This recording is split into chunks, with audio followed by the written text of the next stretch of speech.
What up, what up, what up? Good morning, everybody. Happy Tuesday.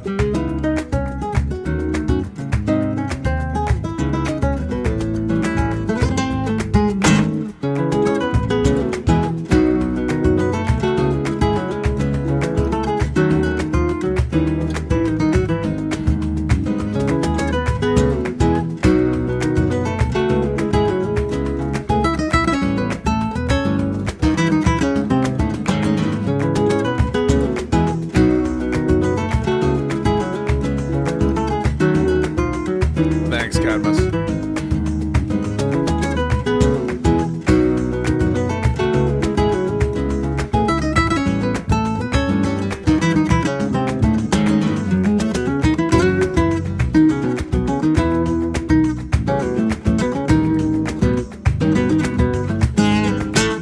What up, everybody? Welcome to the Tuesday morning stream. Hope you guys are having a jolly Tuesday. Got a little agenda items for the day. A lot of them are carrying forward some of our topics from yesterday. If you guys recall, we were waiting for an update on the new habeas petition filed by Kilmar Garcia in his detention matter after the government basically was forced to release him on bail for the criminal matter that they brought him into the country for after being illegally rendered to a torture dungeon in El Salvador. The government is now trying to send him to a third country, that is the country of Uganda in Africa. Uganda, a country which Kilmar Garcia is not familiar with, has no ties to, and is another example, of the administration's policy of cruelty and maximal, in its mind, deterrence. So we have actually now the unsealed habeas petition that we'll read from and we'll review. That's an agenda item. Another agenda item, thank you so much, Meltor, really appreciate it, is the flag burning executive order that was issued by the current occupant of the Oval Office, Donald Trump. And that is purporting to punish people for burning a flag. Yesterday we went over Texas v. Johnson, which is the current statement of law of the Supreme Court on the issue of flag burning. We read the majority opinion by Justice Brennan and then a concurrence by Justice Kennedy. And I'm going to take you through this executive order. It's not very long. Good morning, Tomato. And we're going to see exactly what they're trying to say here and why they're a little bit clever in it. And by clever, I mean, there are some legal arguments that one could see them trying to anticipate. And after that, I'm going to just give you a quick little rundown on how to address usual First Amendment issues. And so I'll take you through my process on how I view a First Amendment issue, most First Amendment issues. It's not going to be an exhaustive examination of First Amendment principles. It's just going to be something quick to give you kind of the nitty-gritty of how I would sort of view any kind of typical First Amendment case. So that's the agenda items. It's just a short little agenda here, but open for early questions if you guys have anything you want to ask of me before we get started. Someone says, what if I cut a star out of the flag and then burn that? Is it still an American flag? What if I burn a t-shirt with the American flag on it? No, it's all great questions, and hopefully by the end of our little primer on how to deal with the First Amendment issue, you guys will have at least some tools to answer that question. But yeah, so stay tuned on that. Any other questions before we get started? I think we'll start with the flag burning executive order, and then we'll get into the Kilmar's petition. Everyone seems to be talking about thank you so much for the follow, the flag burning executive order. There's some grumbles among certain Republicans, and that's all fine and dandy. You know, in my opinion, the grumbles aren't enough at this point. We've had enough examples of First Amendment deprivations by the administration that just grumbling at this point, you know, it's not quite cutting it for me. I don't know about you guys, what your patience level is. Grumble is like, you know, we're way past grumble. I want some disavowals of the administration. I want some promises never to vote, you know, for anyone who indeed did vote or sat out the election in 2024. Yeah. But, cool. Seeing no other questions, why don't we get started into reading this executive order? Like I said, it's not very long, and I'll try to sort of get you some indication of what they're trying to do here. The executive order published by Trump, signed by him yesterday. By the authority vested in me as president by the Constitution and the laws of the United States, it is hereby ordered. Section 1, purpose. Our great American flag is the most sacred and cherished symbol of the United States and of American freedom, identity, and strength. Over nearly 2.5 centuries, many thousands of American patriots have fought, bled, and died to keep that stars and stripes waving proudly. The American flag is a special symbol in our national life that should unite and represent all Americans of every background and walk of life. Desecrating it is uniquely offensive and provocative. It is a statement of contempt, hostility, and violence against our nation. A statement of violence. Notice the words there. Statement of violence against our nation. The clearest possible expression of opposition to the political union that preserves our rights, liberty, and security. Burning this representation of America may incite violence. May incite violence and riot. American flag burning is also used by groups of foreign nationals as a calculated act to intimidate and threaten violence against Americans because of their nationality and place of birth. Notwithstanding the Supreme Court's ruling on the First Amendment protections, the court, that is the Supreme Court, has never held that American flag desecration conducted in a manner that is likely to incite imminent lawless action or that is an action amounting to fighting words is constitutionally protected. This is a true statement, as we'll get to in our little debrief, but I'll actually mention right now in preview. The reason why desecrations of flag that amount to incitement, right, that fulfill the Brandenburg standard, or that fulfill the Chaplinsky fighting words standard, the reason why those are not constitutionally protected is because, of course, they are included in categories of unprotected speech. Right? It would be like saying any American flag desecration that contains sexually explicit images of children is not constitutionally protected. And they're citing Texas v. Johnson, which acknowledges these two categories of unprotected speech. They're already unprotected, right? If you have a desecration of a flag, which is CSAM, right? You just staple onto the flag explicit images of children that are unprotected speech, of course your desecration is itself not protected because it's encompassed by a category that is already unprotected. Hope that makes sense to you. So this is, in fact, a true statement by the administration, but it's obvious. It's like almost tautological. It's not, strictly speaking, tautological. It's just acknowledging that if a flag desecration is involved or is like the core part of another category of unprotected speech, it's not going to be covered. If you're using flag desecration as a method to incite imminent lawless action, right? Or you're using flag desecration to fulfill the standard of a true threat or to fulfill the standard of harassment, which are not protected. of course it's not itself going to be protected. That is logical and makes sense. It's just basically saying that incitement is not protected and fighting words are not protected. Though note that the fighting words doctrine is highly limited. And even in Texas v. Johnson, there's a very cynical and, I think, deceptive citation in Texas v. Johnson.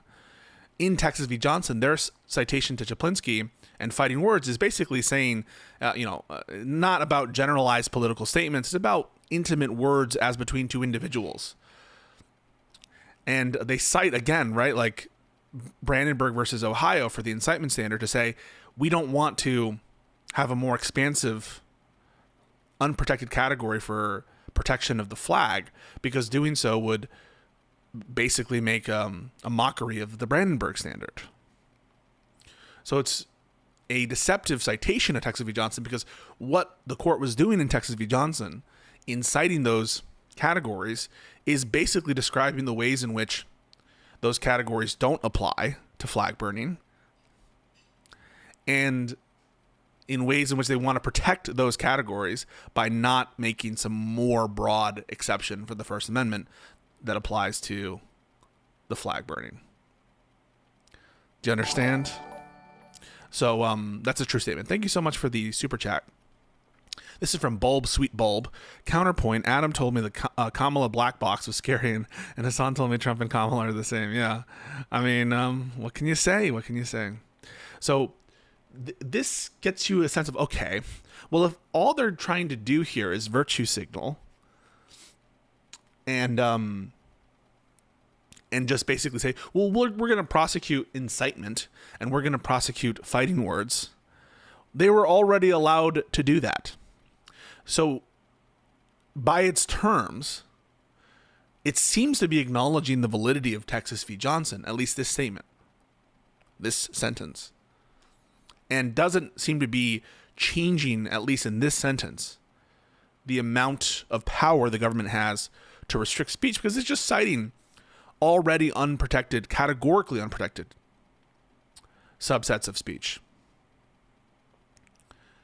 But continuing on, my administration will act to restore respect and sanctity to the American flag and prosecute those who incite violence or otherwise violate our laws while desecrating the symbol of our country to the fullest extent permissible under any available authority. Again, by the terms of this sentence, right? What they're saying here is, to the extent permissible under our available authorities, if you incite violence and there's a desecration of the American flag, we are going to take a policy position in favor of like prioritizing those kinds of incitements over others. And that seems to be in general acceptable for the executive branch to do, is to pick and choose, right? This is prosecutorial discretion to pick and choose among which incitements, which ones to prioritize, right? We're going to be highly, no tolerance for criminal acts which involve the American flag. Again, by its terms, not something that appears to be illegal or not consistent with Texas v. Johnson just yet. Section 2, measures to combat desecration of the American flag. So that was the purpose. The general purpose here is to protect the flag. 2, the Attorney General shall prioritize the enforcement to the fullest extent possible of our nation's criminal and civil laws against acts of American flag desecration that violate applicable content-neutral laws while causing harm unrelated to expression consistent with the First Amendment. This is, once more, language, and as we'll get to, taken straight from Texas v. Johnson. So it's basically suggesting, what Trump is suggesting here is,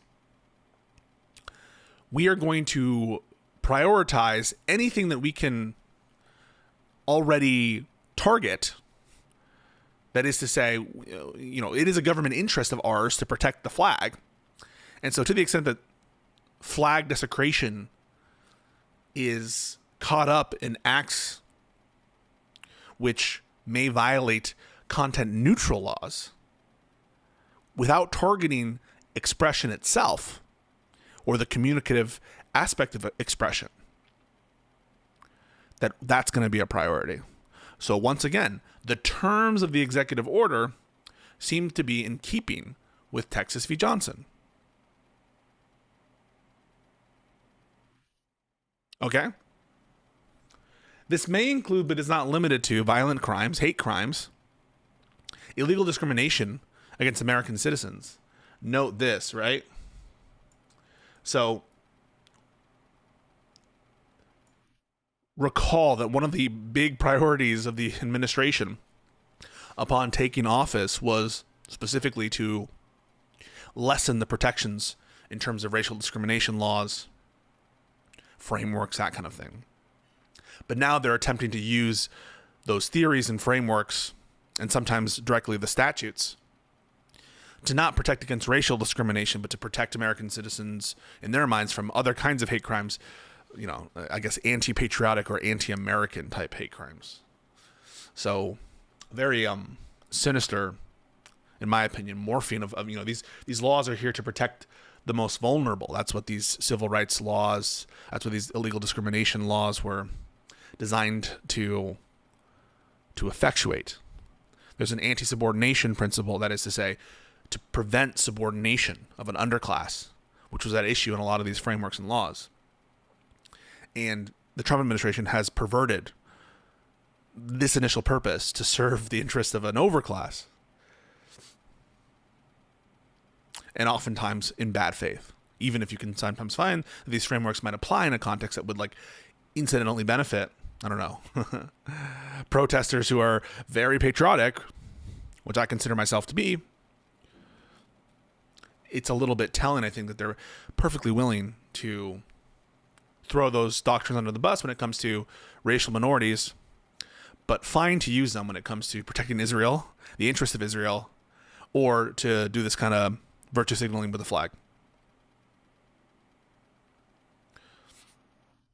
And crimes against property and the peace, as well as conspiracies and attempts to violate and aiding and abetting others to violate such laws. So, again, this subsection A is also, by its terms, consistent with Texas v. Johnson. B, in cases where the DOJ or another executive department or agency determines that an instance of American flag desecration may violate an applicable state or local law, such as open burning restrictions, disorderly conduct laws, or destruction of property laws, the agency shall refer the matter to the appropriate state or local authority for potential action. Again, this is also consistent with what is allowed under Texas v. Johnson.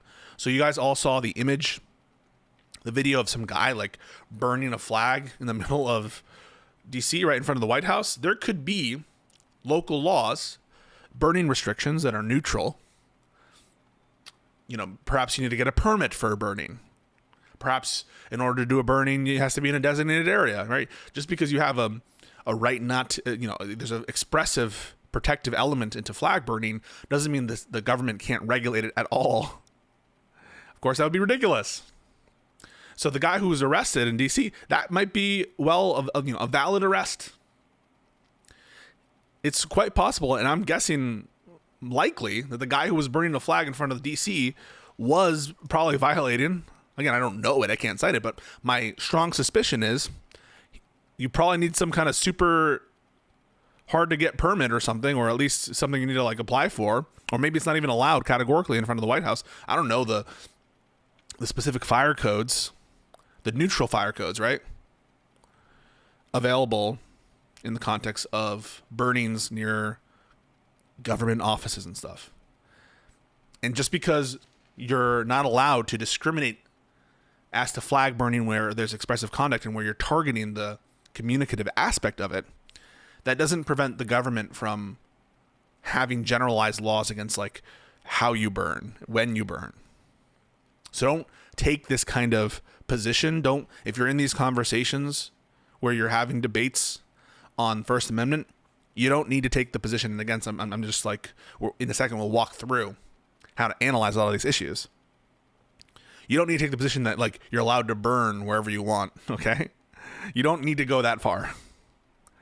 It's just the government can't target flag burning specifically to benefit the view that like the nation ought to rally around the flag, that the flag is good for the communicative and expressive aspects of the burning. To the maximum extent permitted by the Constitution, the Attorney General shall vigorously prosecute those who violate our laws in ways that involve desecrating the American flag, and may pursue litigation to clarify the scope of the First Amendment exceptions in this area. This is the dangerous part, okay? Even though it seems innocuous, A and B are just taking the view that the executive branch shall, as prosecutorial discretion, enforce the laws that already exist with extra prejudice when they involve desecration of the flags, which is well within the right of the executive to do. For better or worse, that is what the executive is tasked with doing. Okay? So A and B, and they're specifically citing either language or doctrines that are already unprotected. This part, clarify the scope of the First Amendment exceptions in this area, basically means what they're trying to signal is the AG is going to start doing some test cases. Going to try doing some test cases to clarify the scope and what that means. So they're going to try to overturn Texas v. Johnson. So you should probably expect to see, and they're probably expecting that by issuing this declaration, this executive order, it will encourage people to do flag burning. They'll pick probably a particularly unsympathetic defendant, if available, to set up a test case to clarify the scope of the First Amendment, meaning we're going to try to narrow the First Amendment. Okay, so this is the part that should give you shivers down your spine. And you should not trust this Supreme Court for much of anything. If I had to bet, my guess is they would maintain Texas v. Johnson, but that is not a surefire bet. That's like a 60% confidence.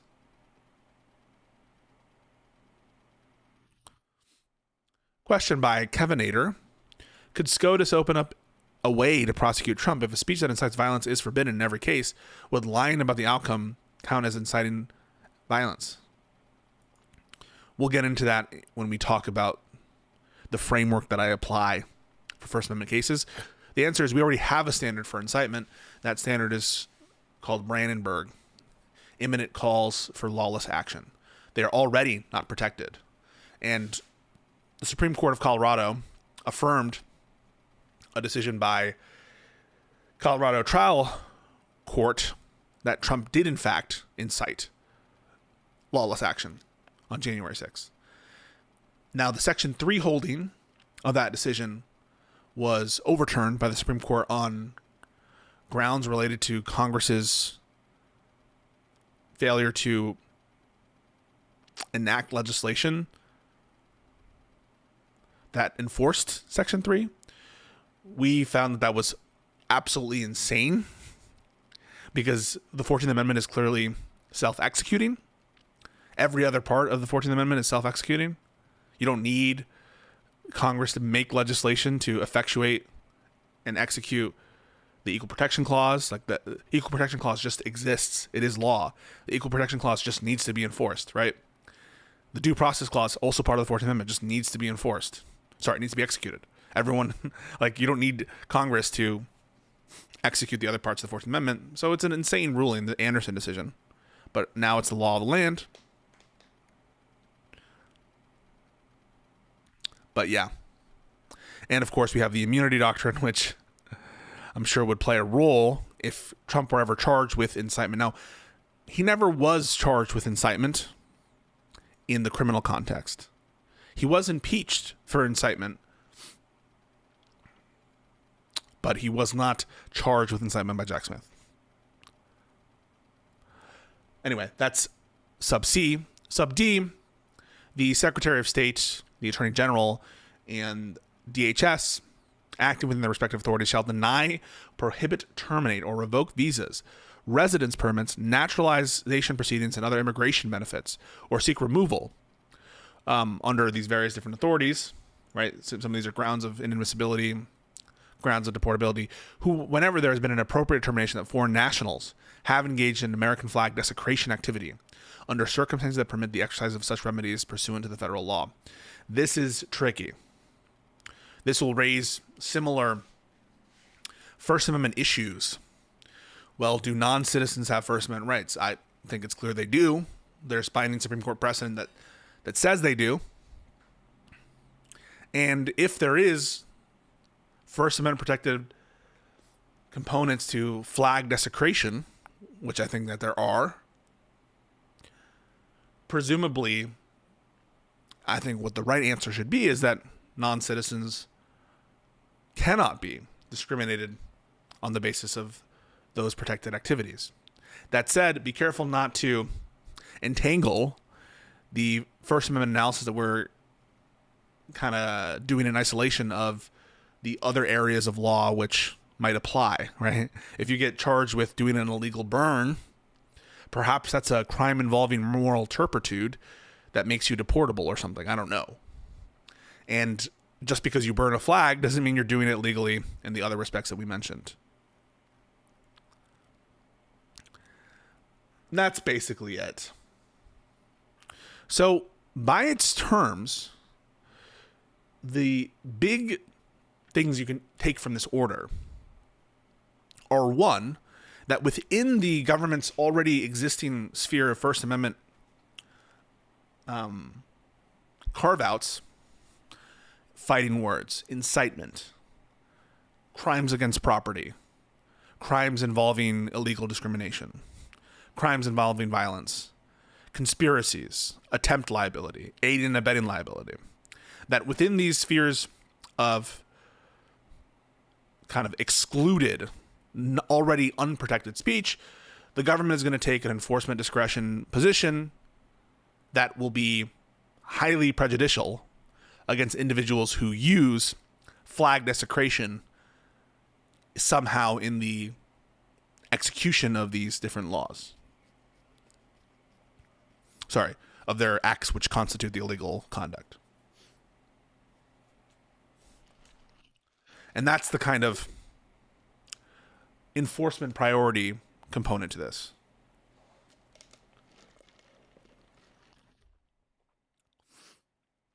Excuse me, guys. I need to grab a tissue. I'll be right back.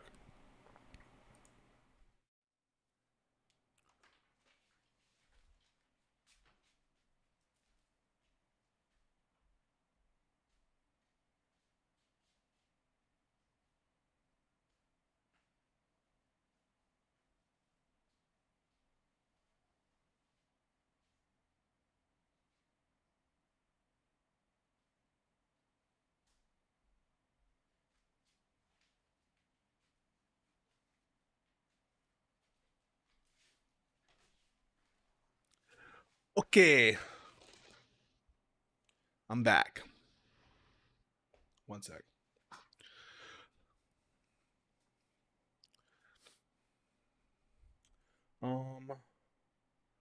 Boom.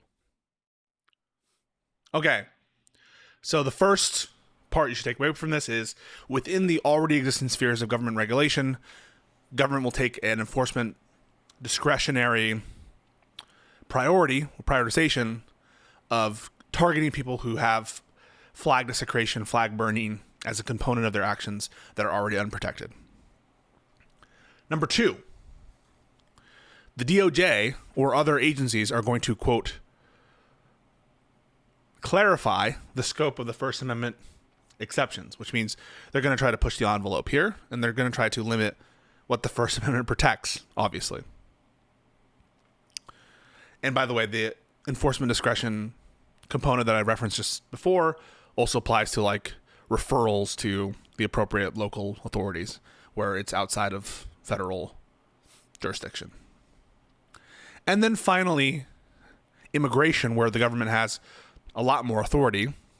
They're going to push more on doing these kinds of First Amendment discrimination measures against individuals who are subject to the immigration authorities of the U.S. So that's the big takeaway here.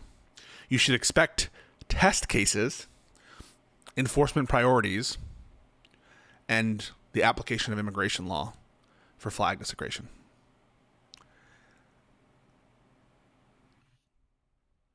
Notably, absent from the executive order itself, or like this like 1 year penalty notion, it's not here.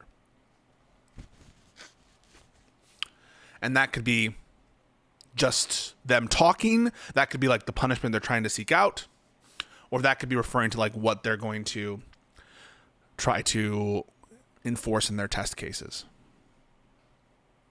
Okay? All right.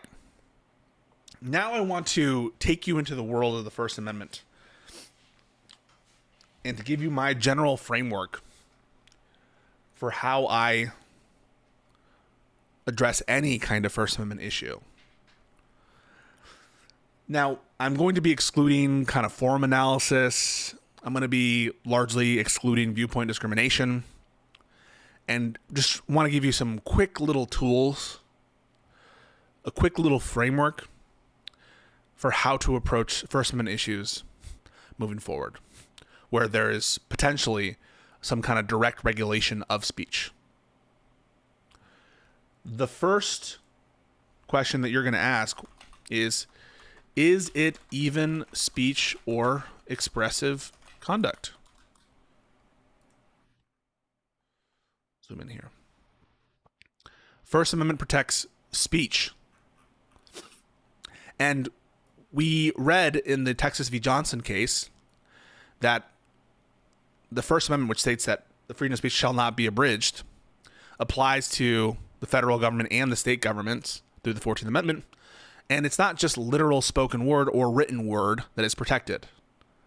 It's broader than that. And to the extent that you're not dealing with like written or spoken word, you might be dealing with expressive conduct. And to decide whether or not some conduct is expressive to get First Amendment protections, you apply the Spence test.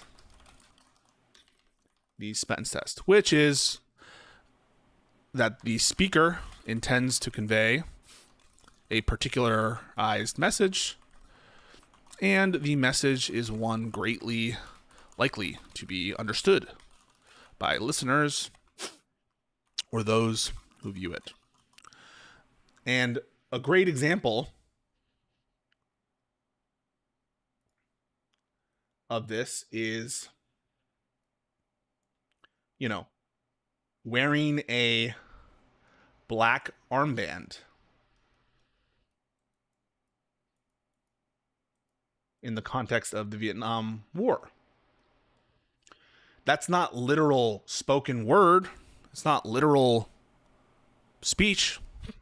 It's not literal typewriting, but it is expressive conduct. The speaker intends to convey a particularized message, and these armbands are likely to be understood by the listeners or those who view it. That's the Spence test. And if we're not dealing with speech, it's not a First Amendment issue, right? So this is your first funnel. Again, I'm not doing a totally comprehensive look at the First Amendment, just the kind of direct regulations of speech. So I'm not really dealing with viewpoint discrimination as much here. But yeah, so if we're not dealing in terms of these direct regulations with speech, it's not a First Amendment issue. So take, for example, like drunk driving. It's an example I like to use. Or like shooting a gun.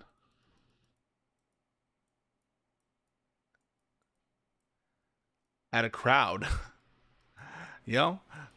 These are not literal speech, and very unlikely that this kind of conduct would fulfill the Spence test for expressive conduct that would get First Amendment protection. So there's no First Amendment issue if you get charged with drunk driving. There's no First Amendment issue if you get charged with, murder.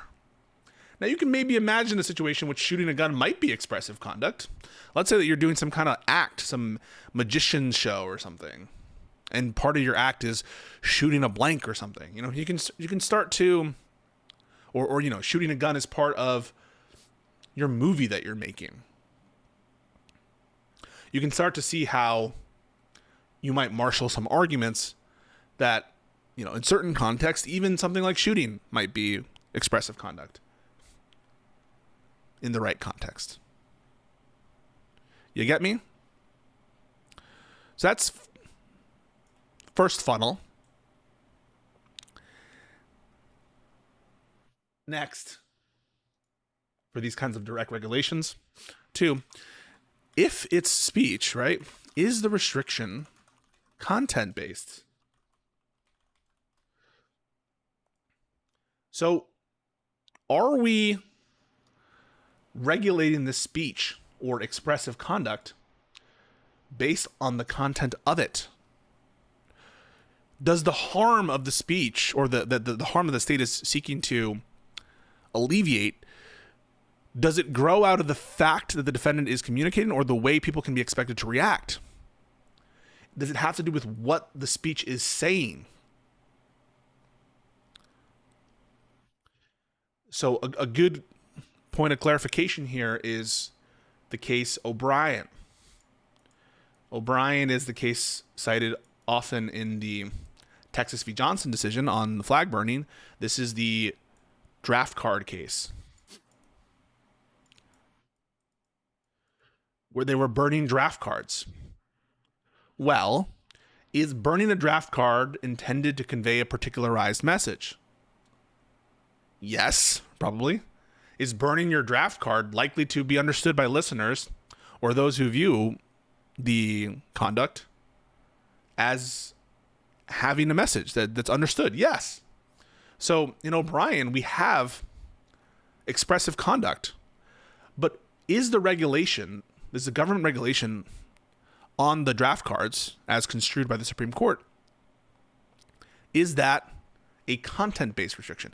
Well, the government said no. The reason we're banning burning your draft cards is to keep the records well, right? And to manage our selective service program well. So if we have people burning their cards, we can't manage the shit. So the second funnel is going to be seeing, well, is this a content-based restriction, or is it not a content-based restriction?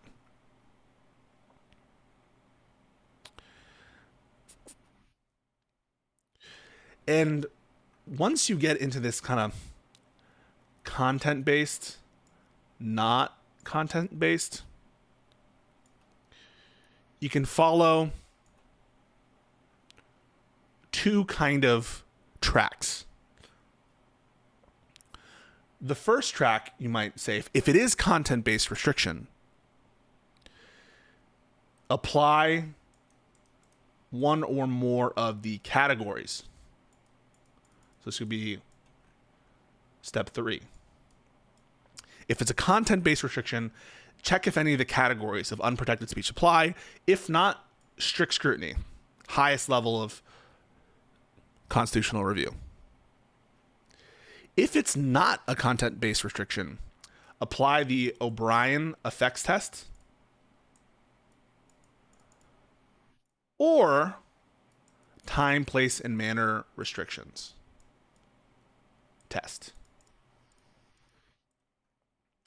So this is your funnel. And you kind of have this little mini tree. If it's a content-based restriction, right? Something like this. The reason we're restricting your speech here is because you're inciting people to imminent lawless action. Okay, so it is a content-based restriction because it has to do with what you're saying, right? Changing what you say changes whether we restrict you. So it's clearly a content-based restriction. But incitement happens to be in a category of unprotected speech. And here you can put in all your categories: incitement, defamation, true threat. What's another one? You guys know them, right? CSAM. Another one is obscenity. These are all your different categories of categorically unprotected speech. Fighting words. Again, more limited, not very expanded doctrine before. So these are your categories of unprotected speech. Another one here you might include here, although query whether you would do this, but I have to check on this. Material support. I don't know if this is actually the correct analysis, but material support for a terrorist organization. Maybe you construe that as a category of unprotected speech. Maybe you say it's not an expressive conduct at all, so it's not protected. Let me follow up on that. But in general, so question mark, material support, whether that's one of the categories of unprotected speech or does it arrive at a different point in the analysis? And that's your kind of funnel.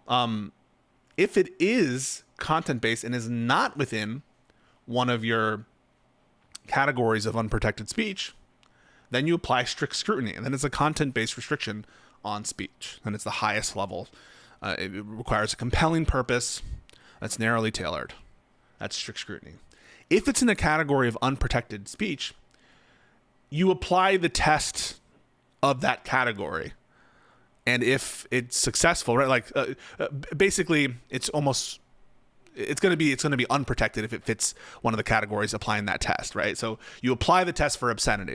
You apply the test for CSAM, right? You apply the test for incitement. This is Brandenburg, right? You apply the test for defamation. What are the First Amendment principles of defamation? The New York Times v. Sullivan. Now defamation is usually a state tort, but you understand, right? The First Amendment doctrines that are pertinent to defamation. For fighting words, you apply Chaplinsky. So you apply the test of the different category of unprotected speech. First Amendment is very complicated doctrine in many ways. There's a lot of it's like Swiss cheese. There are a lot of holes, and it can be hard to keep it all in your head. And this is just the framework. I'm not claiming to be totally comprehensive here. I hope it's helpful. Maybe there's a category here for school stuff where there's less First Amendment protections within school. So you're doing some kind of content-based restriction, but it relates to school. And the court might not construe it as this kind of funnel system, right? Sometimes the court seems to be more methodical and analytical about what it's doing. So sometimes it's very helpful, but here I'm just giving you my framework that I learned in law school and has generally been my go-to. All right. So if you're in one of the categories, apply the test from the category and apply the result from the category. If not one of the categories, strict scrutiny. Okay. If it's a non-content based restriction, then we're in the world of either O'Brien. So it's not content-based restriction because it's conduct and it just has an incidental effect on speech. We're not going after the conduct because of its communicative aspect, right?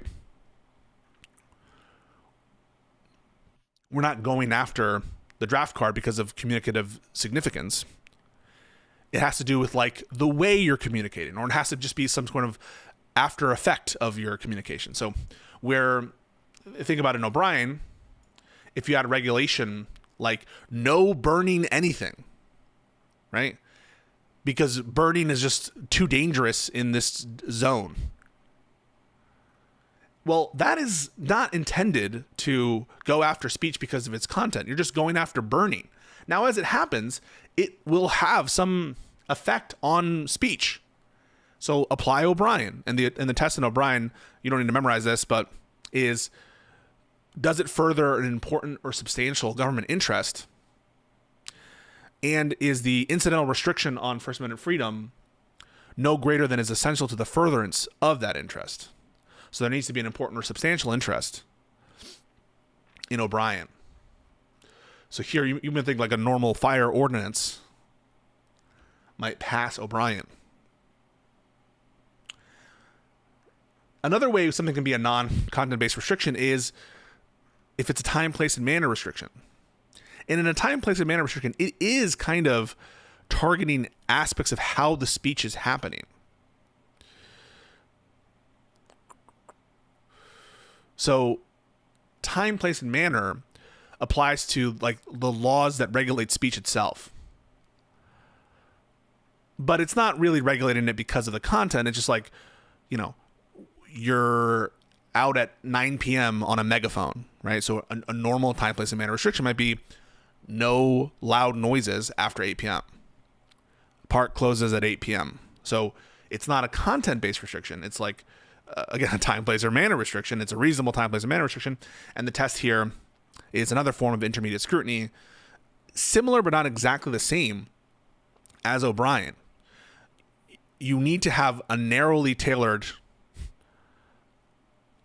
restriction to a significant government interest compared to a important or substantial government interest. So query whether those are different. Time, place, and manner, significant. O'Brien, important or substantial. I don't know.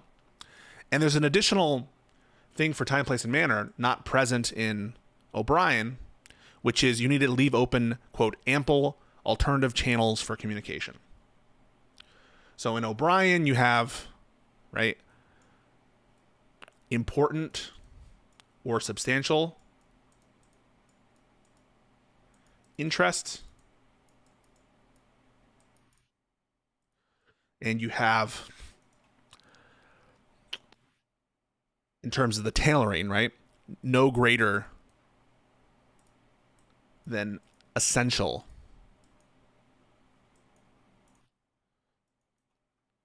to furtherance of interest.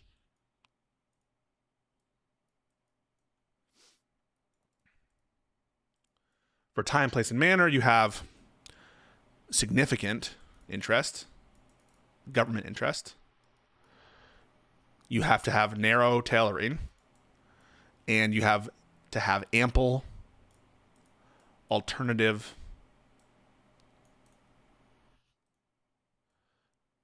channels. Both forms of intermediate scrutiny.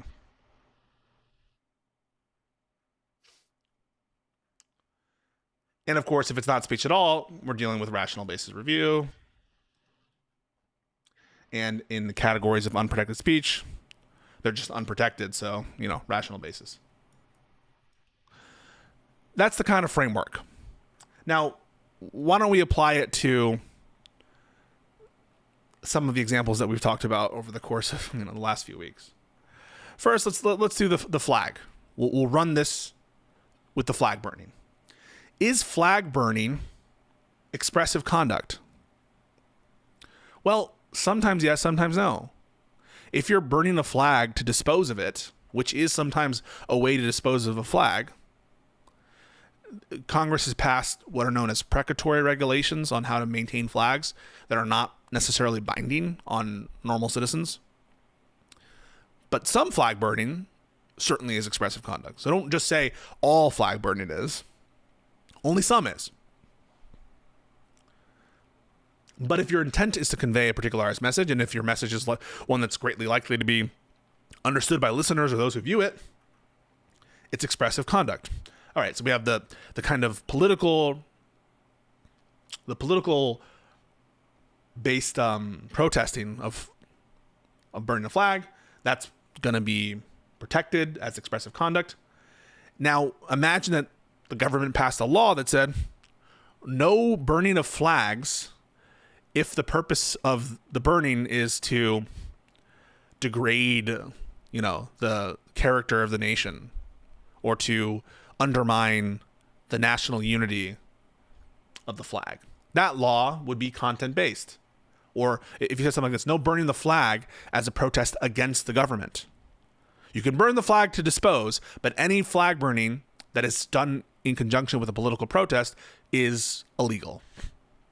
That would be a content-based restriction. And if it's a content-based restriction, we go to a categories. Well, is flag burning any one of these categories of unprotected speech? No, not by itself, no. So we apply strict scrutiny, and the regulation almost certainly fails. Now, if you have a general rule that says, no burning of any article of clothing or any cloth item, okay, well then the restriction could definitely affect some speech. But it's not a content-based restriction. Okay, apply O'Brien. Is there an important or substantial interest? Maybe in some cases, yes, right? The restriction, no burning in a zone in which there have been a lot of wildfires. So there's a very substantial interest there. And is the restriction no greater than essential to the furtherance of that interest? Yeah, we really can't have any burning in these designated zones. Maybe that's a different analysis if you're in a place where there's never been a wildfire. So now you can say, okay, the restriction only covers near buildings. You need to be at least 200 feet away. And you need to have a permit to do a fire so that the fire people can be around there. Okay, so now we have a restriction that isn't content-based, but it's advancing a substantial interest of not having having safe fire. And the restriction is tailored in such a way that we can allow for this speech while maintaining the interest by like having a permit that puts the firefighters on notice or something. Okay? That's maybe how you would apply it. Another example, right? Let's say that someone said something like, well, if you really cared about Medicaid, you would do X to Senator Rick Scott. And someone tried to say to you, well, that's banned speech. That's a true threat. Or if you said something like this, something like, I think that it's justified as a valid military target to go after someone's wife who is, doing some kind of work for the IDF. Is that speech? It's not even expressive conduct. That's directly speech. Okay. Would banning that as a threat or saying that speech is not allowed or sanctionable by the law, is that a content-based restriction on speech? You betcha, right? Like that, whether or not we ban the speech turns on what the message is of the speech. The fact that you're assuming this hypothetical of Rick Scott comment or comment about your favorite creator's wife in the IDF being a valid military target, whether you're restricting that absolutely turns on its expressive communicative significance. And so it's a content-based restriction. And so that's why when I get into these debates, I'm like, what's the category of unprotected speech? Does it fulfill Brandenburg incitement? No. Does it fulfill true threat? No. Is it obscenity? No. Right? And if it's not any of these things, strict scrutiny applies. Now, what has Trump done in his executive order? Trump has said, right, to the extent that flag burning is already covered in these other doctrines, right, incitement, put here also, by the way, like property crime, conspiracy, these are other categories, like, just because you have the speech in a conspiracy doesn't mean that that's like protected. You can't do a criminal conspiracy just because you like said words as part of it. Trump, and part of the executive order is saying, if there's flag burning within one of these boxes, we're going to go after it. Well, he's entitled to do that, right? Or presuming that, everything else is on the up and up. These things are already unprotected, so there's no problem there. If you're targeting flag desecration contained within incitement as a matter of executive discretion, prosecutorial discretion, that's well within the rights of the executive to do. Keep in mind, sometimes there can be issues of over and under inclusiveness. So if you pass a law that said something like this, that like, okay, incitement is only a crime for Republicans, then you can have an under inclusiveness problem, which, the law itself is unconstitutionally doing content-based restrictions. So there are other nuances here. I'm not just saying that like the government is free to discriminate based on political preference in all of its laws, but in general, in terms of the execution of law, in terms of prosecutorial discretion, it's within the president's right to do that. So that's one thing to notice about the Trump executive order is they're using some of these pre-existing holes, these categories of unprotected speech, as a hook to try to sanction some flag burning. That's a legal hook. Additionally, they're using the ambiguity of, I don't think it's that ambiguous, but the ambiguity in some people's minds of non-citizens' rights here, right? That's another issue we haven't really delved in. Who can assert these interests, right? Who can actually cite the First Amendment? Is it only citizens? Can it be a domestic corporation? Can it be a foreign corporation? Can it be, someone at the border? What about someone who's in the interior of the country who's a resident alien? So they're using the ambiguity of the non-citizens' rights under the First Amendment. And then this kind of vague notion of clarifying some of these exceptions. So using the exceptions themselves in the order, appealing to the immigration laws to push the boundaries on non-citizens' rights under the First Amendment, and then this notion of clarifying some of these categories and potentially including as an additional category, which is what some people want to do. Some people think that Texas v. Johnson was wrongly decided, and they want to create a new category here and call that new category flag desecration. A lot of lefties want to have a new category too. Call that hate speech laws, unprotected hate speech. We currently don't have hate speech exception to the First Amendment in this country. I think that's a good thing, frankly. But you can imagine some left-wing people saying that should be an exception. We should have a category of unprotected speech. Call it hate speech. Or if you're, more nationalist, you might say we should have a category of unprotected speech. Call that flag desecration, which currently was rejected in Texas v. Johnson. So that's my framework for, again, it's not comprehensive. There are things that I'm omitting here, nuances that are beyond the scope of this review, but I hope that's helpful. And just one more time to summarize, step one, is it speech? Is it even protected by the First Amendment? Or is it expressive conduct? How do we tell if it's expressive conduct? Use the Spence test. If it is speech or otherwise protected, right, or expressive conduct, is the government restriction at issue based on its content, on the communicative significance of whatever it is that's being expressed? If so, go to non-content-based funnel. Sorry, if not, go to non-content-based funnel. If so, go to content-based funnel.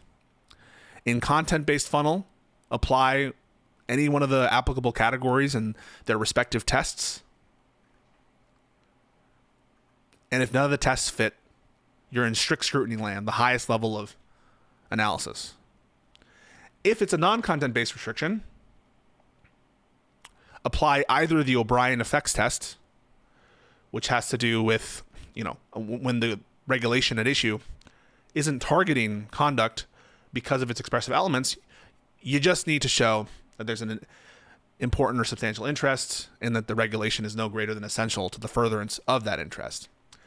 If you were a non-content-based restriction because you're just regulating the time, place, or manner of the speech, apply the time, place, and manner test. And that test deals with a significant interest. It has to be narrowly tailored. That leaves open ample alternative channels for expression. These are both forms of intermediate scrutiny.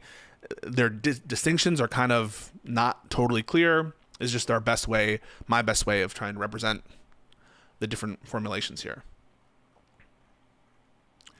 And anything that's either not, speech or one of these categories of unprotected speech, you're going to apply rational basis.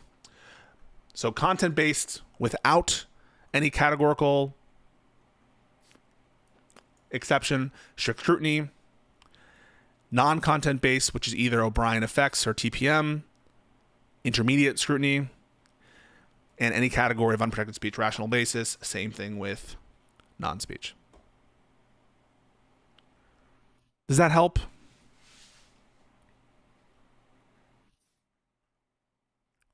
Hopefully, I'll take questions on this before I move on.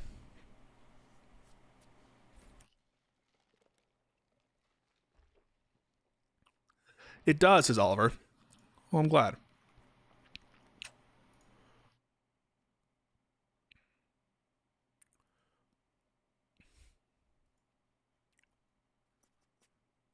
Okay. Clear to me. Awesome. And if we actually go to, just real quick, Texas v. Johnson, you'll see them citing these cases, U.S. v. O'Brien outside of the O'Brien test, the Spence test, right? So they're actually using these doctrines. We first determine whether it was expressive conduct, right? Isn't that what I said here? Is it expressive conduct? And in one of these footnotes, I think they say that, sometimes desecration is not expressive.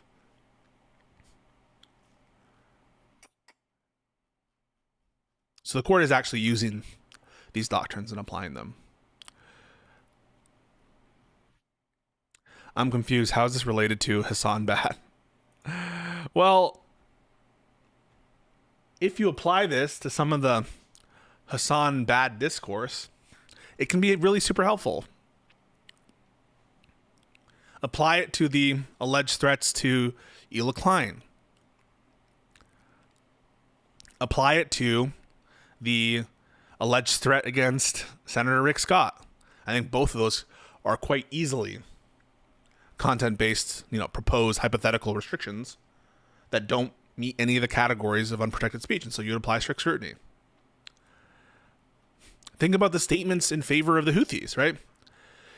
If you were to regulate generalized advocacy in favor of the Houthis and say the government can restrict you from saying that or impose some penalty, well, is that speech? Yes, it's speech.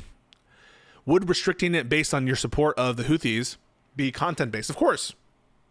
You're restricting it based on the commutative significance of being in favor of the Houthis as opposed to against them. Well, is support for the Houthis, generalized independent advocacy in favor of the Houthis, is that covered by any of the categories of unprotected speech? Probably not. No, not at all. It's not incitement.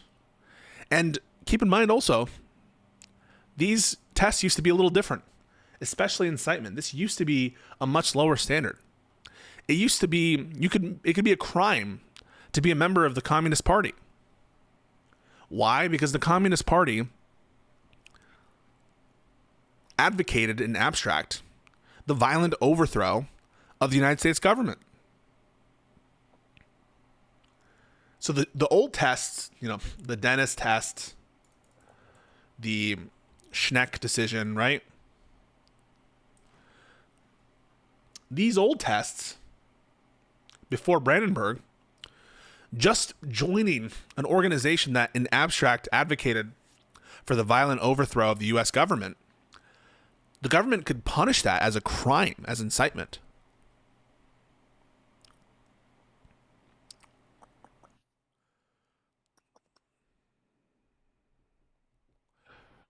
That no longer exists. In order to fulfill Brandenburg, you need imminence, you need intent, you need inciting words, and you need a propensity. Some people split the test up differently. I kind of view it as 4 different factors for the incitement test. But there you start to notice the structure of the analysis at issue here. And you're just not going to fulfill the imminence requirement by saying, oh, I like the Houthis. Or saying Houthis are base. Or even saying, it would be justified for someone to kill even a specific person. If someone is allowed under the First Amendment, I'm not advocating for it. I'm against this. But there are some people who would say, not only would I support it if it happened, I think it would be good if something bad, if someone did something bad to the sitting commander in chief. I'm not saying that, by the way. I'm just saying there are those who could argue that, and I don't argue it. I don't support it, but there are those who could, and that would be protected speech. Now, if you actually entered into a conspiracy to do some kind of act, that's different. That's not protected. If you went up to the president's home and so you had imminence, right? You're right there, proximity. You say, you guys go over there and do something bad right now to a bunch of a crowd that is apt to hear your message. Well, now you have intent, now you have imminence, now you have inciting words, and now you have a propensity that it will actually occur. So now you have incitement.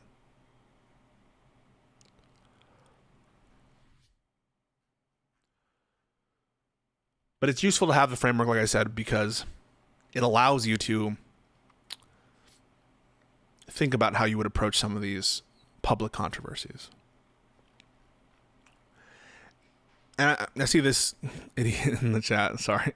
He's like, yeah, the Brandenburg standard is an exacting standard. It allows people to have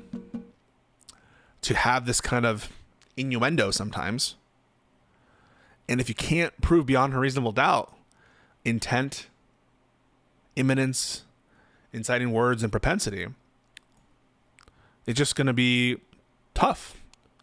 And that's the price of the First Amendment. I said this in Tim Pool's, the thing I did in Tim Pool when we were talking about Mahmoud Khalil. Or it was Kilmar. I said, freedom isn't free. I stole that from a bunch of different sources, I guess, but Team America's is a very memorable song there. Freedom isn't free. Having a robust and strong First Amendment definitely has costs. Like, this is not good speech to say, to lie, right? Lying is not good speech. Hate speech is not good speech. I would prefer if people didn't have hate speech. I would prefer if people didn't lie. I would prefer if people didn't have this kind of wink, wink, nudge, nudge to Hamas. I would prefer that. And I suppose by having a free society, you're taking on the costs of tolerance of such speech based on the policy-based reasons to support free speech in the first place, which are perhaps the notion that sunlight is the best disinfectant, perhaps the notion in the free marketplace of ideas, perhaps as a safety valve for democracy. We don't trust the government to be making these choices. That's one that's very, of high salience to me. I don't trust Trump or Obama or Biden to decide what is fit for consumption, what people are allowed to say. So I have a big fear of authoritarianism, which is one of the reasons why I think the First Amendment's a good idea. Bucko 5. Not Bucko 3. But yeah, that's my little First Amendment framework. If you guys have any questions about that, speak now, forever hold your peace. Otherwise, we're going to go on to Kilmar shortly.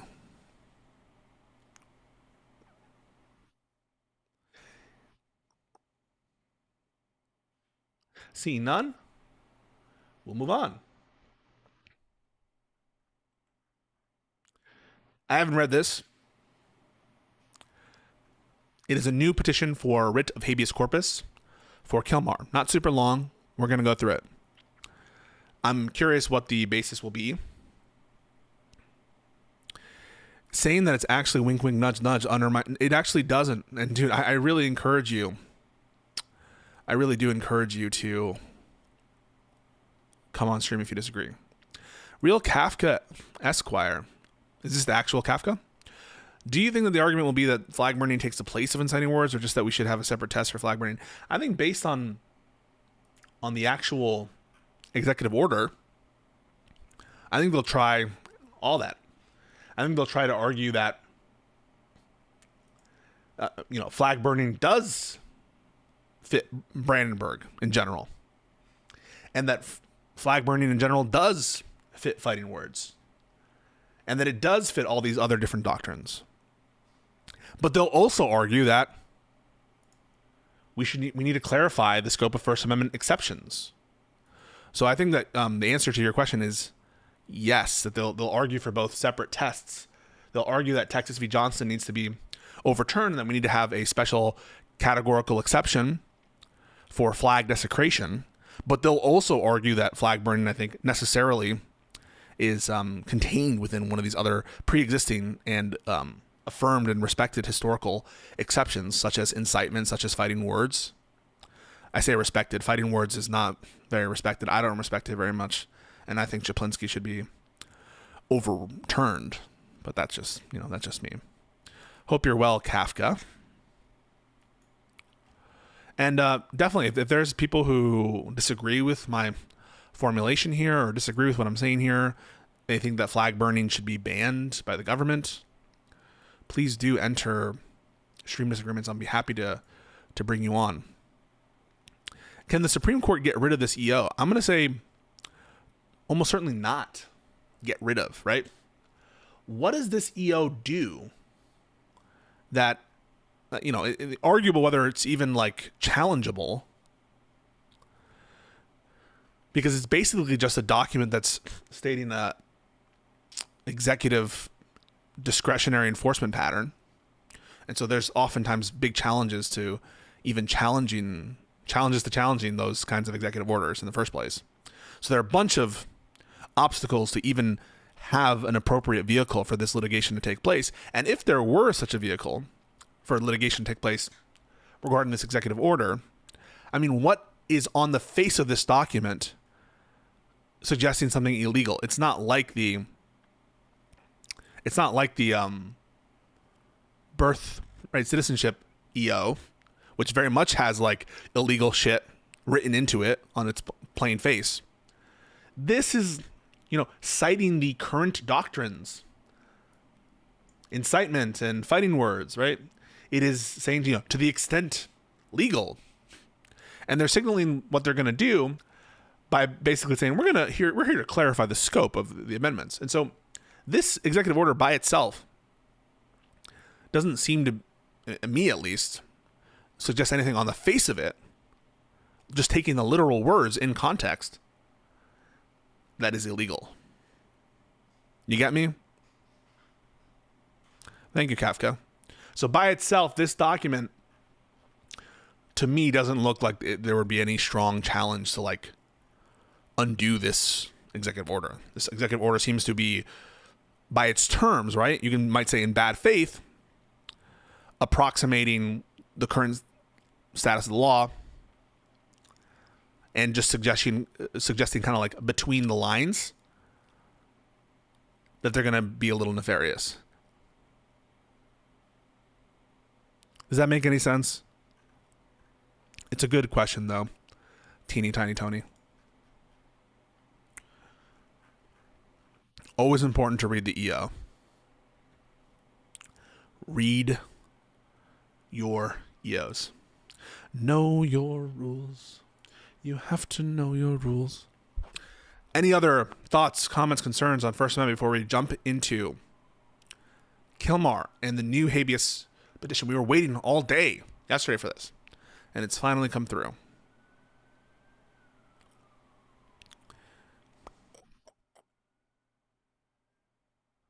Yeah, good question. All right. On to Kilmar. Quick little refresher. Kilmar was initially granted withholding of removal in 2019. In 2025, he was illegally rendered to El Salvador, the one place he was not supposed to be sent without any due process of law and in violation, actually, of United States treaty obligations and statutory law. You're in Stream Disagreements. Okay, cool. Let's talk to this guy.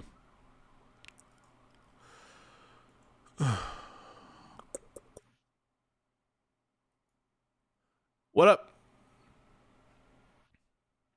Hello. Hey. How we doing?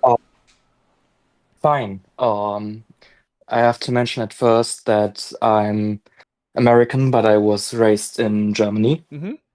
So I have some sort of a different view on the First Amendment issue. Hit me.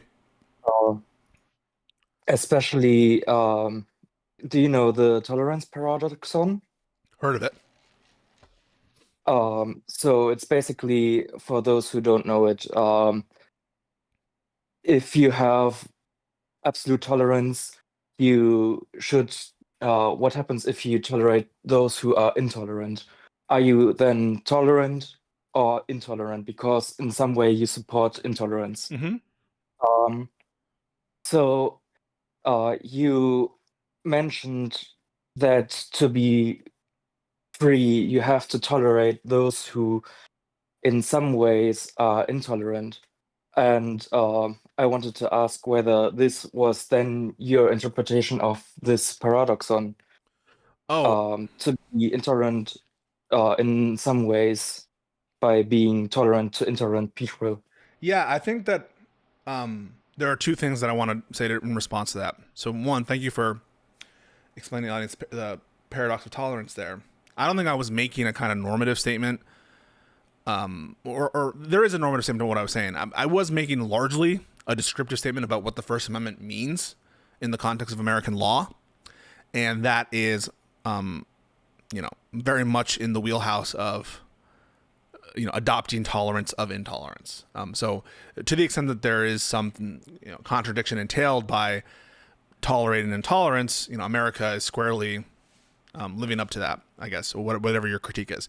And so part of what I was talking about was largely descriptive of the First Amendment. Now, I do agree with the First Amendment, even notwithstanding this critique of the paradox of intolerance or whatever, tolerance, whatever. And that's largely because I don't trust the government to decide what is tolerant and what is intolerant.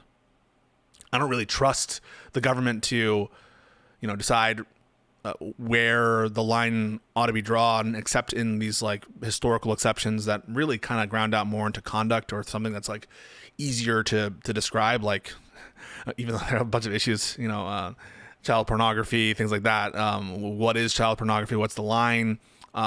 These are categories of exceptions to free speech that are, I think, easier to delineate than something more abstract like, is it too intolerant? Or is it bad speech? Or is it good speech? I'd much rather have, to the extent that we're doing exceptions, things that are grounded in something a little bit more actionable. But again, I'm not saying that your point isn't one that, in a perfect world, would I want to be tolerant of intolerance? No, I guess I don't trust the government to decide the lines there on a broad concept like tolerance. But couldn't you make like absolute descriptive statements as to how we could define tolerance to not have the government like put up some rules, but rather we look whether it fits the definition or not. My idea would be, for example, if we would look at tolerance in some sort of way that we exclude things that definitely hurt people or individuals in a physical way, um, and um, then everything, or more or less everything, should be more or less allowed. And then those people who disagree with some sort of the things that then are allowed would be intolerant, and therefore those things could be excluded. Yeah, so I think one easy category that would maybe be easy to delineate is this kind of like physical, non-physical distinction. So to the extent that like what you're prescribing that is banning is like physical violence, I'm fine with that, right? That's like an intolerance of a sort, I guess, right?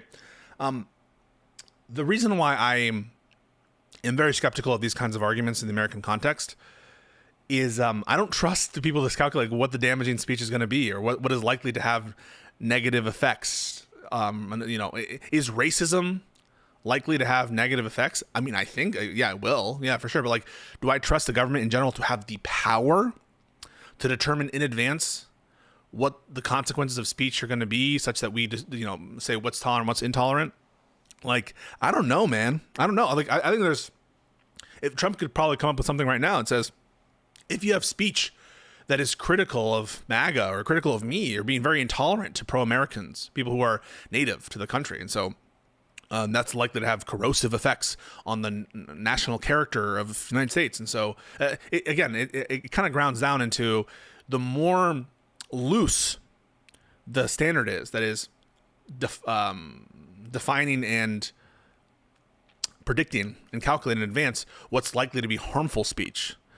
The more uncalibrated the exception to speech is to some kind of historical doctrine or to some kind of like clearly distinct set. So call for, again, an example here might be something like defamation, where there's like a common law history here of what constitutes defamation. There's some hard cases, there's some easy cases, but in general, we kind of know what defamation is. But if the government is prescribing in general harmful speech, or speech that is likely to be harmful to select minorities or to the majority even, that to me is a more broad and uncapped power that I don't know where the limiting principle is. And I don't trust the people in power to make that decision. Obviously, like if I did, right, why would we even need a First Amendment at all? The First Amendment is supposed to protect unpopular speech. But if we have to like appeal to the people who are writing these laws in the first place to define like what is tolerance, what's not tolerant, what's likely to be harmful speech, what's likely to be not harmful speech, we don't need laws to protect popular notions. I think we need laws to protect unpopular, challenging notions. I don't know if that's any of that is responsive to what you're saying, but in general, in a sentence, and I'll let you respond, I don't trust the government to have an uncapped and generalized authority to decide in advance what the harmful effects of speech are going to be on what set of people, such that we should trust them with the power to even ban it. Does that make sense? Yeah, in some ways. You brought up the example of MAGA being not tolerated by critiquing it. Yeah. And I think this is kind of a weak, I'm sorry, but Yeah. a weak example, because critiquing something does not make you intolerate something. Like, for example, if my girlfriend cooks something I don't like and I critique her for doing so, I'm not intolerant over what she cooks. It's just my preferred state. However, if I would say something like, um, if you ever cook this shit again, I'll break up with you, then this would be complete intolerance. So, and I think, at least from my point of view, it's the distinction between those two cases is clear. In one way, you can live with the opposite side, but in the other way, having this compatibility is impossible. For example, with racism, like in all of those documentaries I watched from those towns in Alabama and somewhere around there, they, in those cases, living together, this compatibility was not given. So Can I address some again, of that? to the case, Because I think it's super yeah. interesting, the example you brought up. So you would say, as an example of what's the distinction between tolerance and intolerance is a mere critique isn't intolerance, right? So someone's saying, your girlfriend's cooking sucks. That's not intolerance. But putting some kind of condition and saying, if you cook that meal for me again, I'll break up with you. That gets into the realm of intolerance. I guess I don't understand what you mean by intolerance then. And the examples I'll give you, like, what if you critique the government by, being essentially this, I'm not actually saying this, but like controlled by the Jews, is that intolerance or is that just a mere critique? And if it's not intolerance, like, how is it not intolerance under most people's notions of intolerance? And what do you mean by intolerance? Well, in such cases, you could look at the statistics. Like, for example, if 99% of representatives were Jewish, this statement would be a critique. Like, if but now the government's in the role of deciding what's true or not, right? yeah, I actually see your point there. These cases had to be argued, but in general, like my point was that you can generally see whether there's some condition based on statements made, as you already said. So if one condition from a racist person would, for example, be if there's one black person moving to my street, I will move or I will shoot him. Mm-hmm. There's definitely a condition which we can see.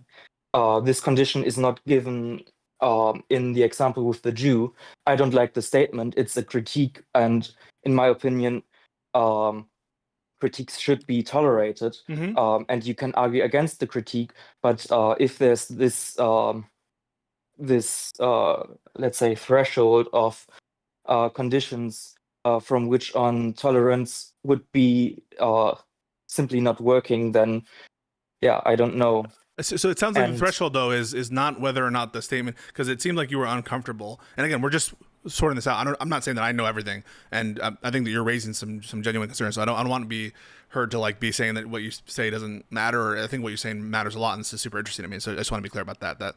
Thank you for raising these. But it seemed like you were concerned about the notion of the government just being the arbiter of truth and having this like dividing line between tolerance or intolerance, which is still a murky concept in my mind right now, based on your sort of description of it, that the dividing line would be like whether the critique is true. So like it wouldn't be intolerant to say Jews run the country if Jews in fact ran the country, and we would look to data to see if that were true, and if it were true, the government would say so, and then it wouldn't be intolerance. But that just seems to be like, okay, well now whether something is sanctionable as intolerance turns on whether it's true, and who decides whether it's true is like fucking the government. That's like even worse. Like I don't want the government to decide as a matter, as a general matter for purposes of, obviously the government is going to have to make determinations of truth at some point in terms of like litigation in general, but those usually have to do with like disputes that are characterized not principally in speech, but like in, contract disputes or regulations that don't pertain to mere communicative endeavors where we have this special sensitivity. Yeah, it seems like you were uncomfortable with the notion of like a general truth arbiter for purposes of banning speech.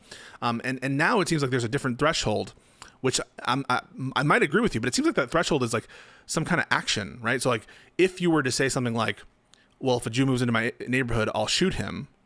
Well, at that threshold, there's like a threshold there of intolerance, which is grounding down into like some kind of action, which isn't strictly speaking expressive or recognized as expressive by our then existing doctrines. Can you think of anyway, I'm guessing I'm struggling with your notion of intolerance and what it is that we're seeking to examine and what we would use to. I may have to explain it a bit more in detail. Okay. Like, for example, my parents moved to the United States. Like my dad moved up to the United States at 9/11, and before that, he and my mother visited regularly, and they loved the culture of acceptance and tolerance, and they had the feeling that in every case, positions were allowed, discussions were allowed, and now I don't know what happened to the American culture, but after 9/11, from what I've heard, at least, I was born 1 year later, the culture Zoomer. changed extremely. Yeah, culture very different in terms of a lot of accusations of Islamophobia, a lot of accusations of of lack of patriotism in many respects. Yeah. Yeah, go ahead. Sorry. But in my ideal world, the United States would move back to at least pre-9/11 culture when it comes to acceptance and freedoms and liberty. Because I have the feeling that, at least from what I've told, because I'm too young to actually know, from what my parents were telling me, this freedom simply is not there anymore. Yeah, so And it sounds like, can I just comment real quick on that? So it sounds like your parents are yeah. concerned with overreach by the government, right? And that's what I was concerned with post 9/11 is like overreaches by the government in terms of spying on the citizens, these like wireless or warrantless surveillance apparatuses, the Patriot Act, right? And in the context in which you're worried about government intrusion on rights, and I'm worried about government intrusion on rights, especially under Trump. I don't think it's ever been as bad as it is now in terms of intrusions into rights. Like, you think the Bush administration was bad, just look at this crowd, man. Like, so in a context in which I am worried about rights and intrusion by the government in a post 9/11 world, why aren't you more worried about? Why aren't you more jealous of the First Amendment, right? Like I feel like you should be more guarded of the First Amendment and not willing to kind of just like, okay, I guess the government can define intolerance and tolerance in a way, in this kind of general way, and give it more authority to regulate what people can say and not say. I think that's surely your concerns post 9/11. Yeah. Yeah, I think that actually we could give those decisions of what is tolerant and intolerant back to the people, like in the judicial system where we have some sort of jury. So Yeah, but the people did, the right? people Like draw the line. the people did draw a line, and the people said, we don't trust the government to make these kinds of calls. The people, and you use that word purposely, and I like that you use that word, because it's the people who ratified the First Amendment, and the people said Congress shall make no law abridging the freedom of speech. That's been interpreted also by the states. So the people did make a decision, and the people said, we don't trust the government to make these kinds of decisions at all. And now you could say the people should now reassert that authority and undo the First Amendment in some way, but you're gonna have to argue for me, and I'm not sure the situation is that much better in Germany. I don't know. Like, do you feel that censoring of Nazi imagery in Germany has made it better, the situation in terms of speech? I mean, the AfD is rising, right, in Germany, and it hasn't stopped, like the far right in many different places. Austria is another example, right? So I just don't know, like, what is the value add, and who would be affected. So, like, let's take a couple case examples. Someone like Nick Fuentes, I think under any reasonable definition of intolerant, I think Fuentes is quite intolerant, right? Like, most people, a lot of people say he's intolerant, but shouldn't he be allowed to say what he says? Or are you suggesting that the government should be allowed to put him in prison for saying, for example, that, like, the problem is Jewish culture and Jewish in-group preferences, and the problem is also race mixing? Like, that strikes many people as very intolerant. But would you, for example, under your ideal system, criminalize the kind of stuff or ban the kind of stuff that he's saying? Well, it's difficult. You probably do you know something about German law? Like we have Not really. the paragraph Volksverhetzung, which basically says if you make generalized statements about certain races or groups or ethnicities or stuff like that, that I'm not you super can familiar. I be know. fined. Yeah, I know that there's kind of like laws against Um, certain revisionism, laws against certain symbols. I know that this David Irving guy was charged in Austria, but I'm not super familiar with German or Austrian law. well, in my opinion, it would be completely fine to put Nick Fuentes in front of a jury and let the people decide whether his speech is okay, That's kind of what I tolerable, don't or like, right? Like, isn't a right supposed to protect you from the tyranny of the majority? I think we have way too much tyranny of the minority, frankly, in this country. But, like, one of the things the right's supposed to do is, even if you want, right, even if Congress want the people say that Nick Fuentes should be banned, they can't. They can't do that. And isn't that lovely? And isn't that the kind of protection we want, like, to protect these ideas at their nadir? And I happen to think that, I don't trust a jury of my peers to determine what's good speech and bad speech in general. Do you trust a jury of your fellow American citizens to decide what's fit for writing and what's not fit for writing? And I'll just add one more other thing. This is a famous line wait, from... wait, can I just go for that. quickly Yep. say something to that? If you trust a jury to if you don't trust a jury to make those calls, why do you trust a jury to make the call in a criminal Yeah, trial? because at a bare minimum, those trials, they're tailored, and their inquiry is narrow to, like, a particular set of elements in the crime, right?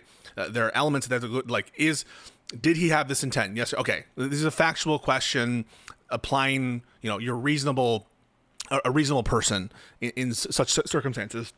And it's tailored to specific elements. It's not a generalized inquiry as, is this good or bad? Do I agree with this or not?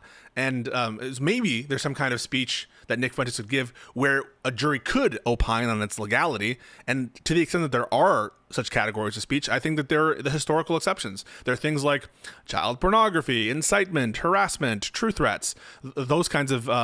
So we do have doctrines in which a jury could determine it, but they're narrowly crafted because we don't want these kind of generalized inquiries into whether speech is good or bad. And the one thing I'll add here is I think the Bible is intolerant.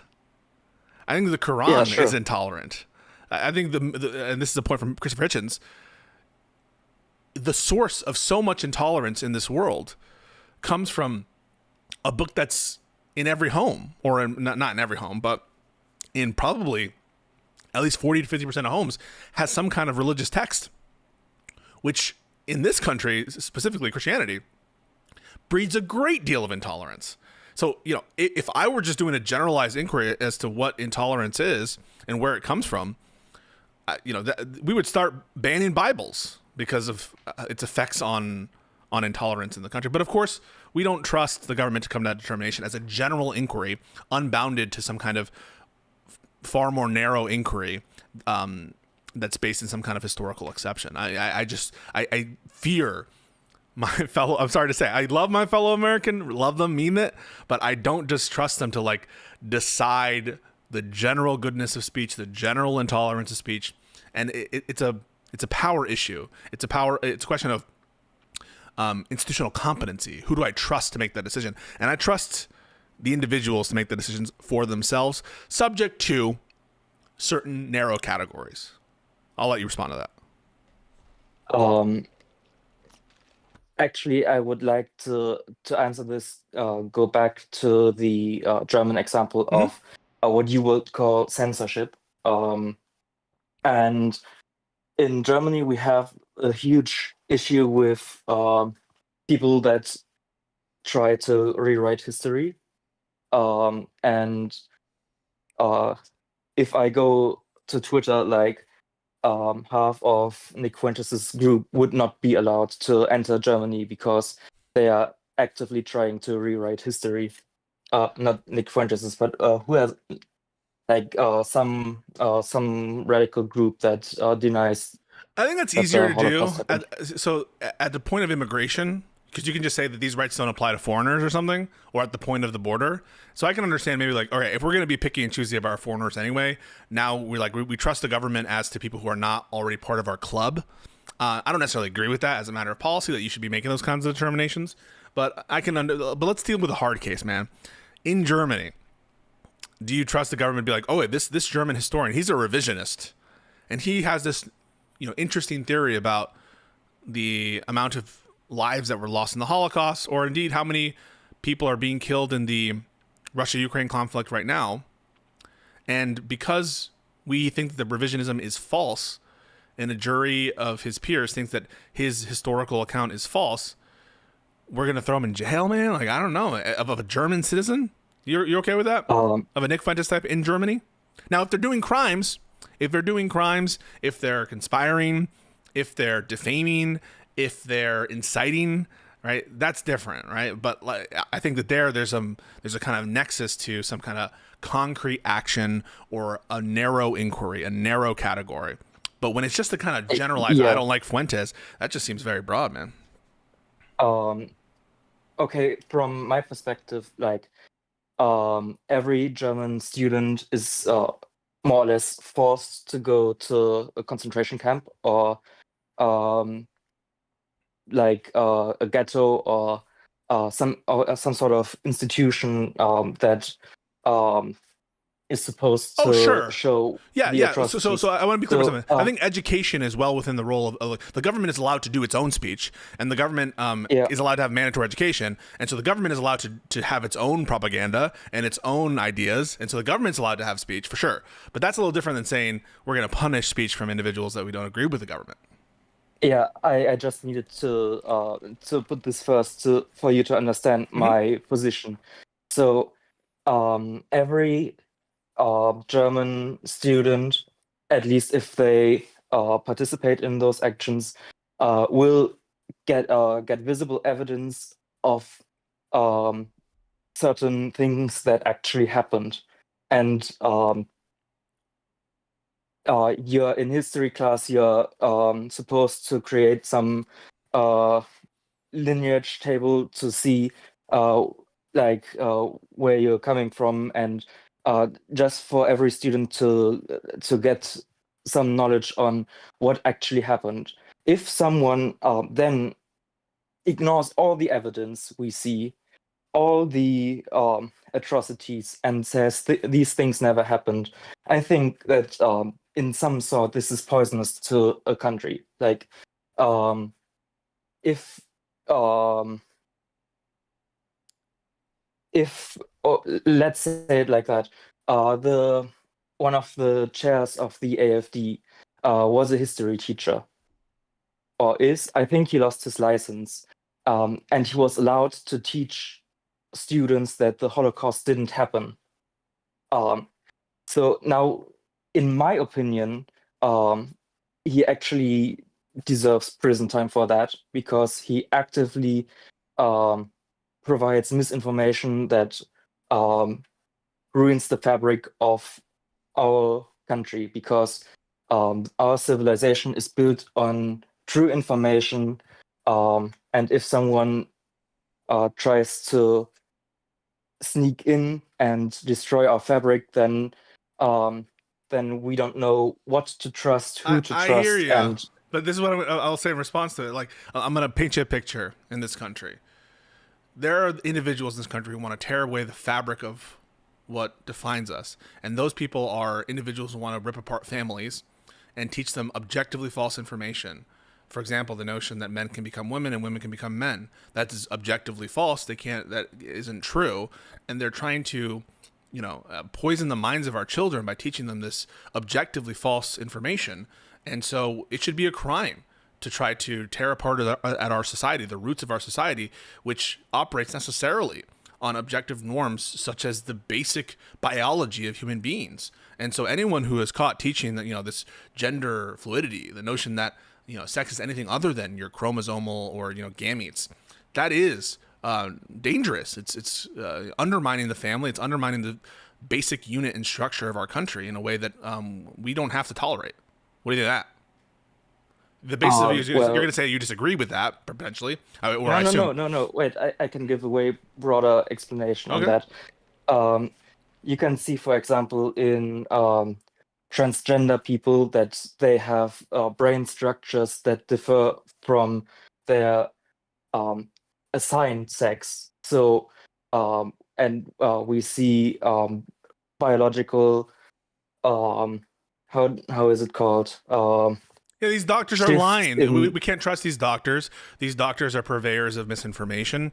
Their studies don't say what they. I mean, like, who decides the? Yeah, you're marshaling evidence in your support that there's some kind of empirical basis to think that there's something like foundational to individuals who are claiming gender dysphoria, or some kind of basis to say that they're like in the wrong body or something. But that's just like, it's a who decides question. Who decides to weigh your evidence and say that you're right? Yeah, so you disagree, and you think that it is myopic to view sex and gender this way based on some of the sources. And you know what? I agree with you, probably. And I certainly disagree with the notion that biological sex is a binary. I do disagree with the notion that sex is a binary variable. I disagree with the notion that gender is equivalent to sex. I disagree with those notions. I think those are absurd notions, and I often have debates about that. But it's the question of who decides which evidence is convincing, which argument. And if you're giving the government a generalized authority to say, hey, this kind of objectively false information is corrosive to our society at a general matter. In the case of Germany, it's like historical revisionism, denialism about the crimes of the Nazis and the Wehrmacht. In the case of this hypothetical, which isn't really hypothetical right now, the kind of trans erasure, or the notion that gender theories are corrosive to families, that is very much a real opinion held by millions of people in this country. And I don't trust the government to criminalize people who teach their children, or who, let's say there's a public school in Massachusetts that's trying to have a conversation more broadly about gender fluidity and LGBTQ and things in history that disagrees with whatever is being said in Washington by this administration. I just don't like that the government would have the power to call that speech, criminal, or ban it. Yeah, I think your argument, as far as I understood it, was based on a false statement, or more or less false statement.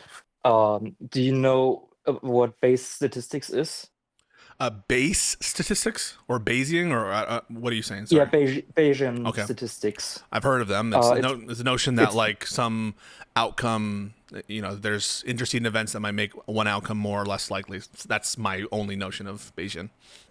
it basically that's basically how science works. So let's say you have two outcomes. One is a general public assumes that um, gender exists, and the other outcome is that gender doesn't exist.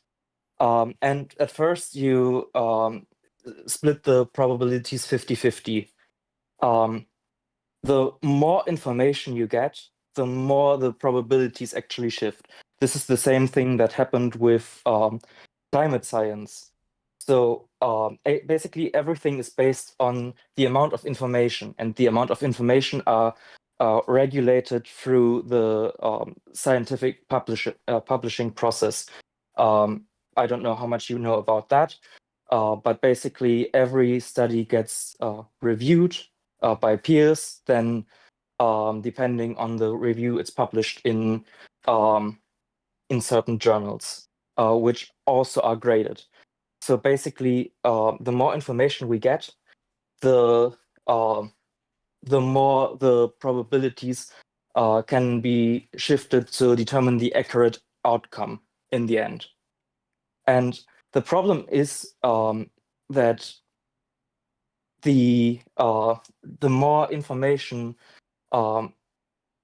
falsely inserted into that system, the more the final probability shifts into a certain direction. Yeah, but those And systems, which I respect in their current form, right, with the wrong government, no, is no, no, are they are not government influenced. That's the they? point. That's My why point is science that is they so. can be. My point is that they can be. So, for example, in this country right now, the government is wielding its influence to affect private universities like Harvard, to withhold research funding from different research endeavors. There's a private-public partnership here that is integral to a lot of the way research is done in America.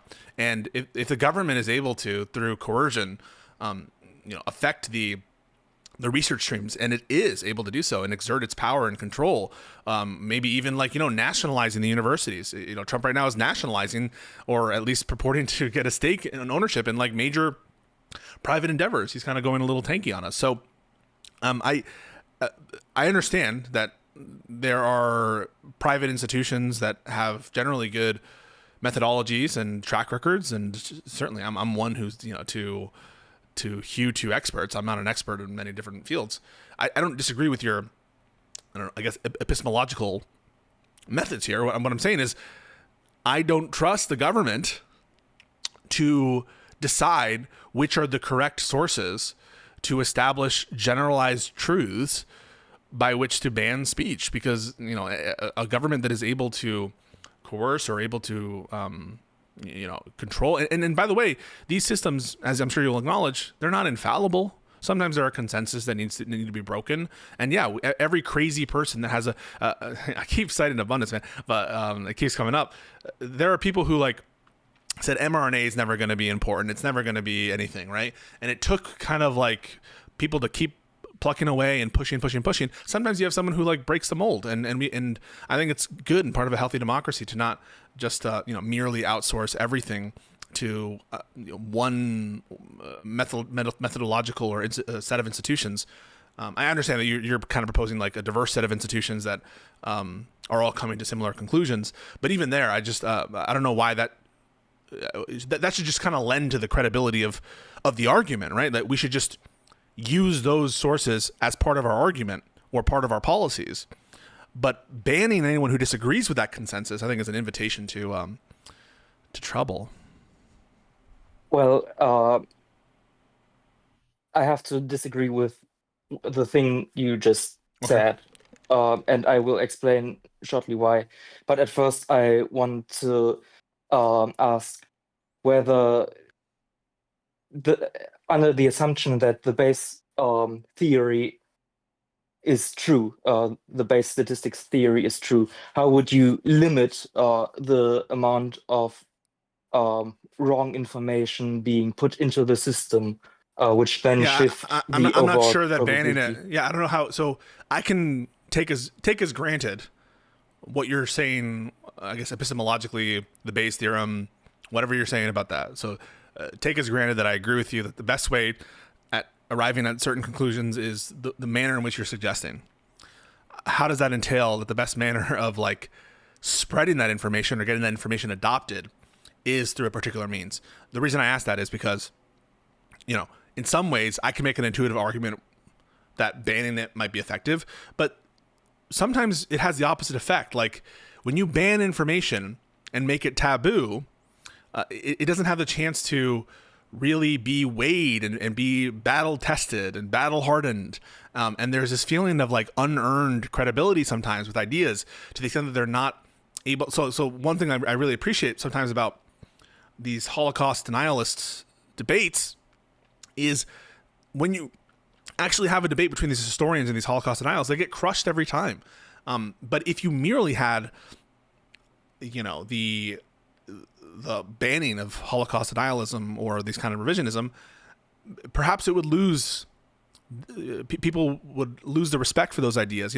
I don't really have a reason to think that banning the speech will lead to the wider adoption of good ideas. And do you have an argument for that? I actually see a point, Yeah. but this comes with a but, and that is, I think that such debates have to be moderated. And for example, as much as I appreciate your appearances on Timpool, Yeah. there's no third-party Moderator. moderator, and Yeah. therefore these discussions are completely pointless because the amount of information that one person um, emits um, is so much bigger on their side than on your side. And the main problem with that is um, if we assume that every single member, every single viewer in the audience doesn't know anything, the amount of information they get from their side shifts their probability that something is true that they're saying into their direction. So if there was a moderator, it would actually make sense to have those discussions, because then you have equal inputs, equal amounts of information to put in, and the moderator then um, uh, sums those information Yeah, up I agree and that would be preferable, right? distributes them. I agree that would be Yeah, totally preferable. I wish on some of these discussions, Alex Stein is the closest thing to a neutral arbiter or neutral referee in those conversations. And, he's not necessarily the most neutral person, although on the panel, typically he's the most sane of the conservatives. And I appreciate what you're saying there. For sure. Let's take kind of the hardest case against my position. All right. So let's take the COVID denialism. So it was absolutely cancerous to have so many people spreading objectively false information about either COVID or the vaccines. I should have vaccine skepticism, that kind of shit. And it's still with us. Probably hundreds of thousands of Americans died because they refused to get the vaccine on these principled grounds. And maybe even more across the world, maybe even like, orders of magnitude more. Perhaps. I'm not saying I know it for a fact. I heard that there's, perhaps 100,000 lives might have been saved had the people who otherwise had a free vaccine available to them chosen to obtain the vaccine. So if there's any kind of harmful speech that a consensus of expertise would have construed as super, super dangerous, surely it would be something like vaccine skepticism.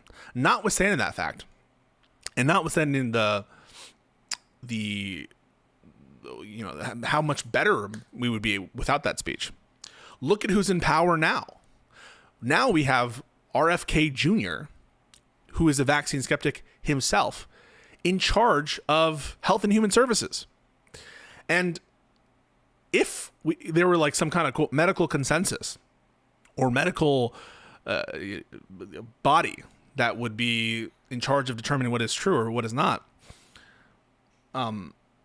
I fear that someone like the Director of Health and Human Services, to the extent that he has control over like who's certified, who's part of these boards, what the government decides are the proper sources, right? Because ultimately the decision to choose which sources or which methods are the ones that we should listen to, that's a choice for the representatives of the people if we live in a democracy.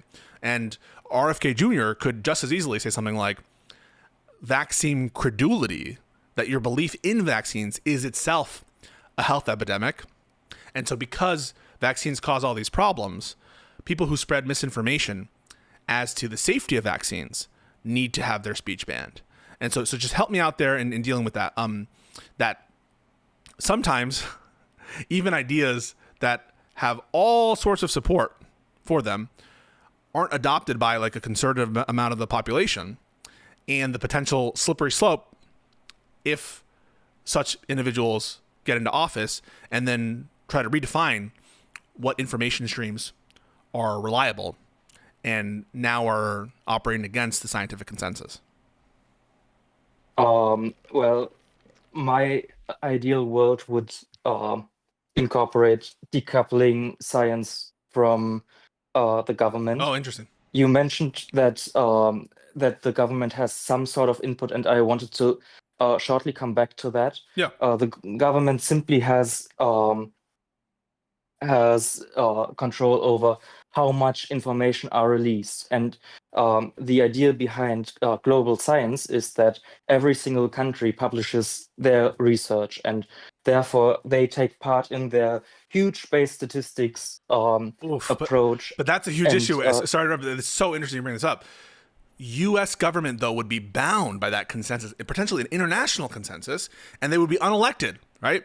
So now there's an issue of democracy, which is America and the extent to which America and its laws are enforceable as to certain conduct would be determined not only by literally unelectable, unaccountable bureaucrats to the extent that you're decoupling them. They would have the force of law because government would be bound by their determinations. And it would even apply as to international bureaucrats and experts over which the U.S. population has no say. And that international bureaucrats or international scientists, who, again, I might totally agree with, would have binding effects on implementation of speech codes in America. Don't you view that as an issue with democracy? Like that there's a problem in terms of how accountable those binding determinations. I'm like, nothing America could do, no amount of American pressure to the contrary, to the extent that there's like a well-established consensus, a decoupled consensus, but a well-established consensus internationally, the American population could do nothing to, segregate itself from that consensus. Isn't that like a scary concept in a republic? U.S. government could do something, which is just pouring money into the system and therefore increasing the number of scientific publishments, and therefore but they don't have engage in the scientific process, in other words. So if you have a problem with it, make more scientists. And listen, the people accuse you Europeans of being globalists. Now I understand where they're coming. No, but do you understand? Like, I am fearful. I don't want to have I make fun oftentimes of this deep state notion, but I do fundamentally think that American institutions that have binding effect on the enforcement of American or state laws ought to ultimately be accountable to the American people. I do believe in like the notion of popular sovereignty and the notion that representatives should be elected by the people. And perhaps there's a degree in which America consents, by international treaty or by U.S. law, consents to incorporating the doctrines from this body or from various different institutions that are, exist within and without United States. But if it's just a matter of consent, that the American government consents, it's a consent that can be withdrawn at some point. And I'm nervous at that notion that it would be stable and that it would adhere to my, I guess, to the extent that it's not unstable, that it's consistent with Republican form of government. Well, I think I have a pretty good example of Mm-hmm. showing why I think this wouldn't be that big of an issue, which is, let's assume that the Earth turns right around the axis, not Mm-hmm. the left way around the axis. And the US government would pour money into research of which way around the Earth turns. And every other country would somehow decide to only publish research that the Earth turns the other way around. The problem with that is that um, these publishments couldn't be grounded in evidence because the Earth turns like the right way around. Um, so there According is to the this. scientists. Well, we can, yeah, according to the scientists, but we can see it daily because the sun rises in the east and goes down in the west, and there, like, at some point you have to look at reality and see, wait, this is put a certain way. And the idea behind all of what I said was that in general, when data are analyzed in a specific way, they point into a certain direction. And the way the data point are um, true wherever on the globe you are, especially for natural scientists. Like, for example, China just published a paper about diabetes, and how they try to cure it. Um, and if we now used a lot of money, because diabetes is a huge crisis in the US, and just poured in all the money into research that points into a certain direction, then we could actually also have influence in that way and look at how to solve something. So actually, the issue, and you brought it up, is just abundance of data. So we just need the abundance of data to, in the end, find out So you're how saying there's a way for something is. America to get involved in this and not lose its control or power is just by engaging in the fields that we're talking about. Okay, so Yeah, for the sake of this conversation, let's say that I even grant this and say, okay, for certain scientific issues, it should be sanctionable, that is banned for individuals to go contrary to the international scientific consensus to the extent that it's been established by some like international private body that's been decoupled by governments. Okay. I gave you wait a second. yeah. uh, in my opinion, this example doesn't make sense when we think about everything we've discussed so far. Okay. The government shouldn't have control over anything the scientists try to research in. And I think this is like a huge part of the abundance book, which say, regardless of whether the government thinks something is beneficial or not, we should just pour in money to then find the optimal way Right, right, of right. solving a problem. So the government is involved, right? But I'm assuming a situation in which the government is not like coercively influencing the conclusions of whatever research or whatever consensus is emerging. Yeah, I'm granting you basically, but I warned you this is the hardest case for like my situation, which is these kinds of like biological facts or the facts of the roundness of the Earth, right? Things that are more objective in their nature. How the hell are you going to get a consensus on things like anti-Semitism or things like is criticizing Israel intolerant?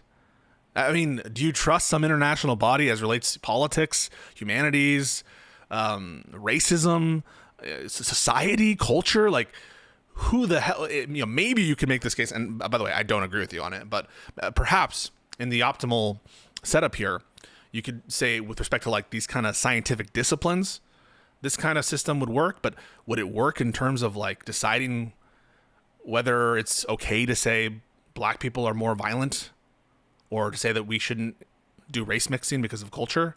Like, talk to me through how this would implicate the actual culture war issues, separate and apart from these kind of more scientific and objective disciplines.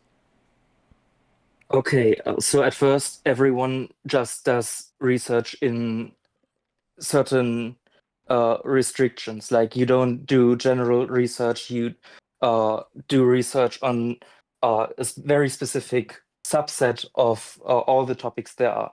Let's go with racism. So um, let's say there is the Chinese government that limits the way research is done for racism against certain groups within the Chinese country. But then there is, for example, South Africa that publishes research on the colonial effects of the South African people there. And then we have the Americans that publish research on racism when it comes to 20th century in Tennessee, for example. All of these information are part of a huge puzzle, and the more parts of the puzzle we have, the more clear of an image we get. So if we look at racism in general, then there will be parts of racism that are true throughout the human society. There will be discrimination, for example. There will be that some people are not allowed to live in certain areas. There's ghettoization and stuff like that. So it's not just the information from my position. It's not the information from your position. It's like the information from all the positions from all around the world.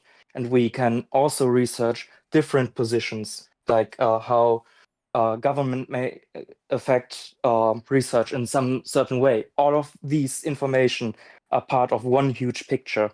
And analyzing this huge picture is actually part of the Globalist job. scum. Globalist scum. No, I listen. Hey. I appreciate your concern. I think epistemically, I agree with you that we ought to appeal to experts. I think one of the most toxic things that's happened is to impose this notion that, like, you as a common individual, you have some greater insight than people who spend decades studying some issue. But I just find that this kind of system is not desirable for reasons related to institutional competency. I don't trust this power. I understand that in your system it's diffused among different countries and shit, but like, fuck China, man. like why should? But you trust science right now? Like this is In actually general, what yeah. I happens in mean, science like, right now. yeah, no. But what we're talking about is having the force of law. You know, now science carries not just an attempt to grasp, you know, the descriptive realities, empirical realities of the world through a method, but now contains the force of law as to speech. And when that happens, I think the potential for factionalism and influence by governments, like if all of a sudden countries are starting to dictate their policy based on what scientists are saying, I think governments very quickly are going to, to the extent that it's not corrupted now, jump into the field for the purpose of effectuating their preferred policy outcome, and doing so through infecting science with political bias. I mean, I think it's a recipe for that kind of shit. But you know, in general, I understand my limitations. I'm a free speech cuck. I grew up in this country, and so maybe I have a more sentimental connection to that right. But I do view it as fundamental, and I do view it as. I'm not saying that you don't live in or Germany isn't a democracy, but you know, I'm scared of people who claim to want to limit speech with because some consensus somewhere decides that it's wrong for me to say this. I totally understand it. One last thing Yeah. before I hang up. May I ask you something about conversations you had with certain political groups? Because I think the entire problem with communities crashing out over you meeting with other groups is basically because they don't understand how they are positioned. And I think you can solve this issue with just asking, for example, the bulwark of things Vanguard. they think Biden, yeah, Vanguard or whatever, just groups of people you want to talk to, just ask them maybe in a conversation what they think Biden did good, so that your audience It's a and good point. everyone else's audience that just tune in see where they are positioned. I I think wish I it's a did that. huge problem. I wish I did that with respect to if there was one thing in the Vanguard conversation perhaps that I should have done, I think is not just the negative aspect to it, but force them to say the positive thing, right? Oftentimes liberals are forced to do this for Trump. Like, name one good thing about Trump. Can you do it? And like they challenge us with this. And so I think that's a good idea, is to frame it as a positive and be like, can you name some positive things that Biden did? And but again, that would entail, I think, a kind of more constructive conversation. And I think people are criticizing me not for what I say or what I'm trying to like elicit, but basically who I associate with. Though I do think what I you don't just said is think that valuable. this is like the main issue. Like the main issue is that those people don't understand your exact position. And for example, when it comes to Biden, I think Biden is one of the best presidents I've I've said seen so. in my Yeah. short life.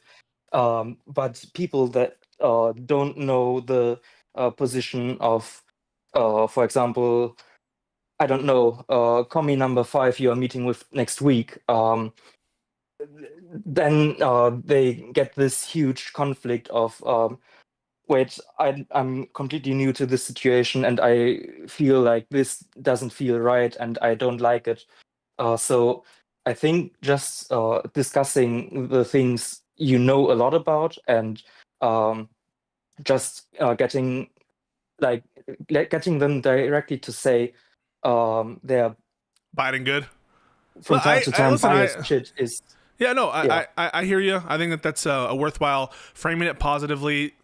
I think that's a big critique that I actually think is correct for me. I think far too much of my analysis and debate style is negative. It's like, do you say this, and like trying to tear things down as opposed to building things up. So I take that critique, and I think you're right about that. But yeah, I agree. Okay. Then have a nice day. Hey, this was awesome. Uh, I really do appreciate you calling in. We should talk again yeah, sometime. I liked it. Yeah, sure. Bye Awesome. bye. Later.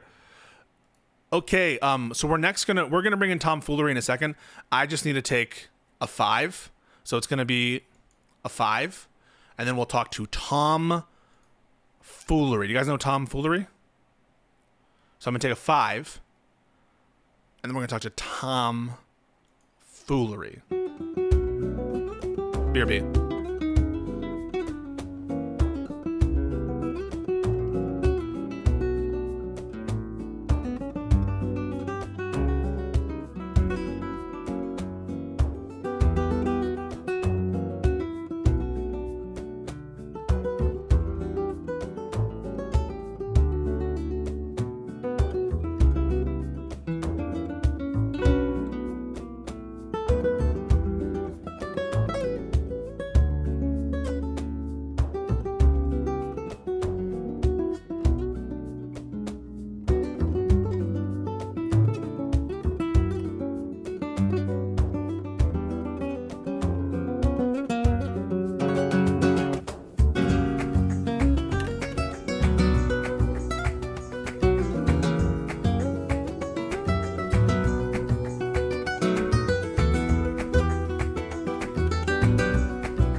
boy.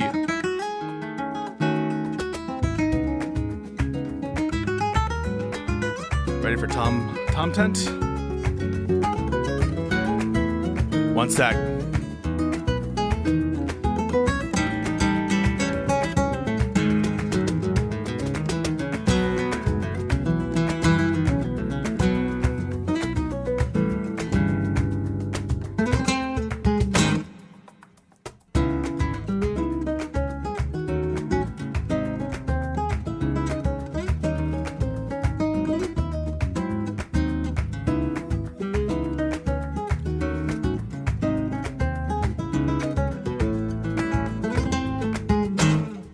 Okay, so we're now in the business of bringing tomfoolery into the show. Shout out Tom supporters, I guess. All right, dragged him in. I'll DM him. Yo, you're in VC.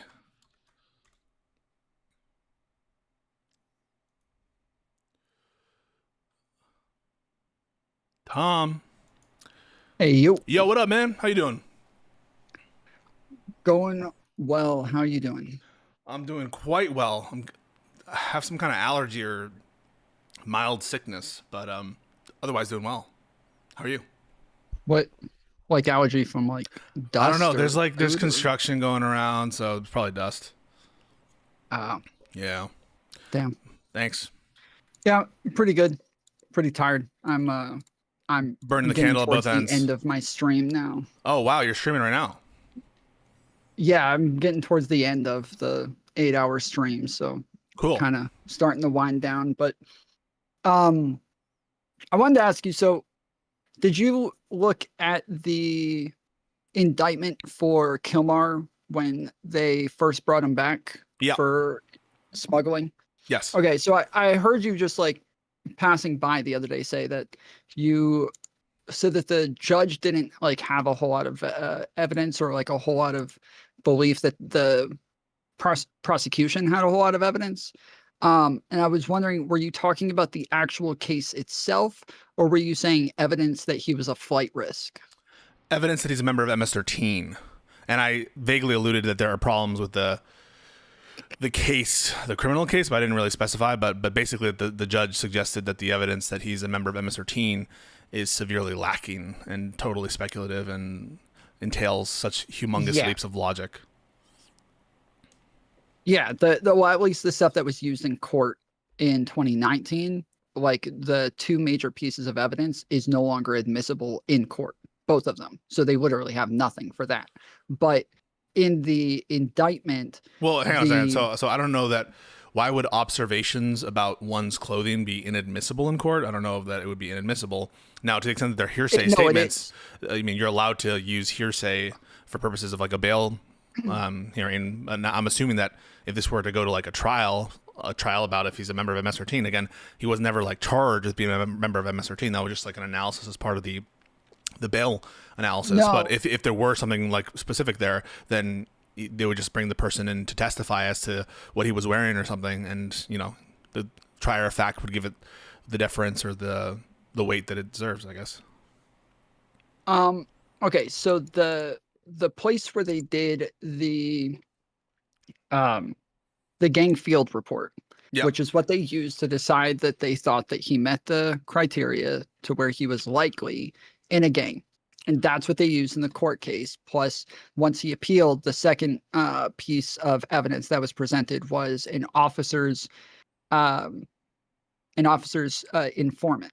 And so it's all the same thing, report, Tom. So the GFIS, I think, the interview sheet or the gang field identification sheet or whatever that is, that's the Maryland document, I believe. And they gave that to the DHS, who incorporated that into their whatever their source is. But it's all coming from the police, the Baltimore, or the Maryland police.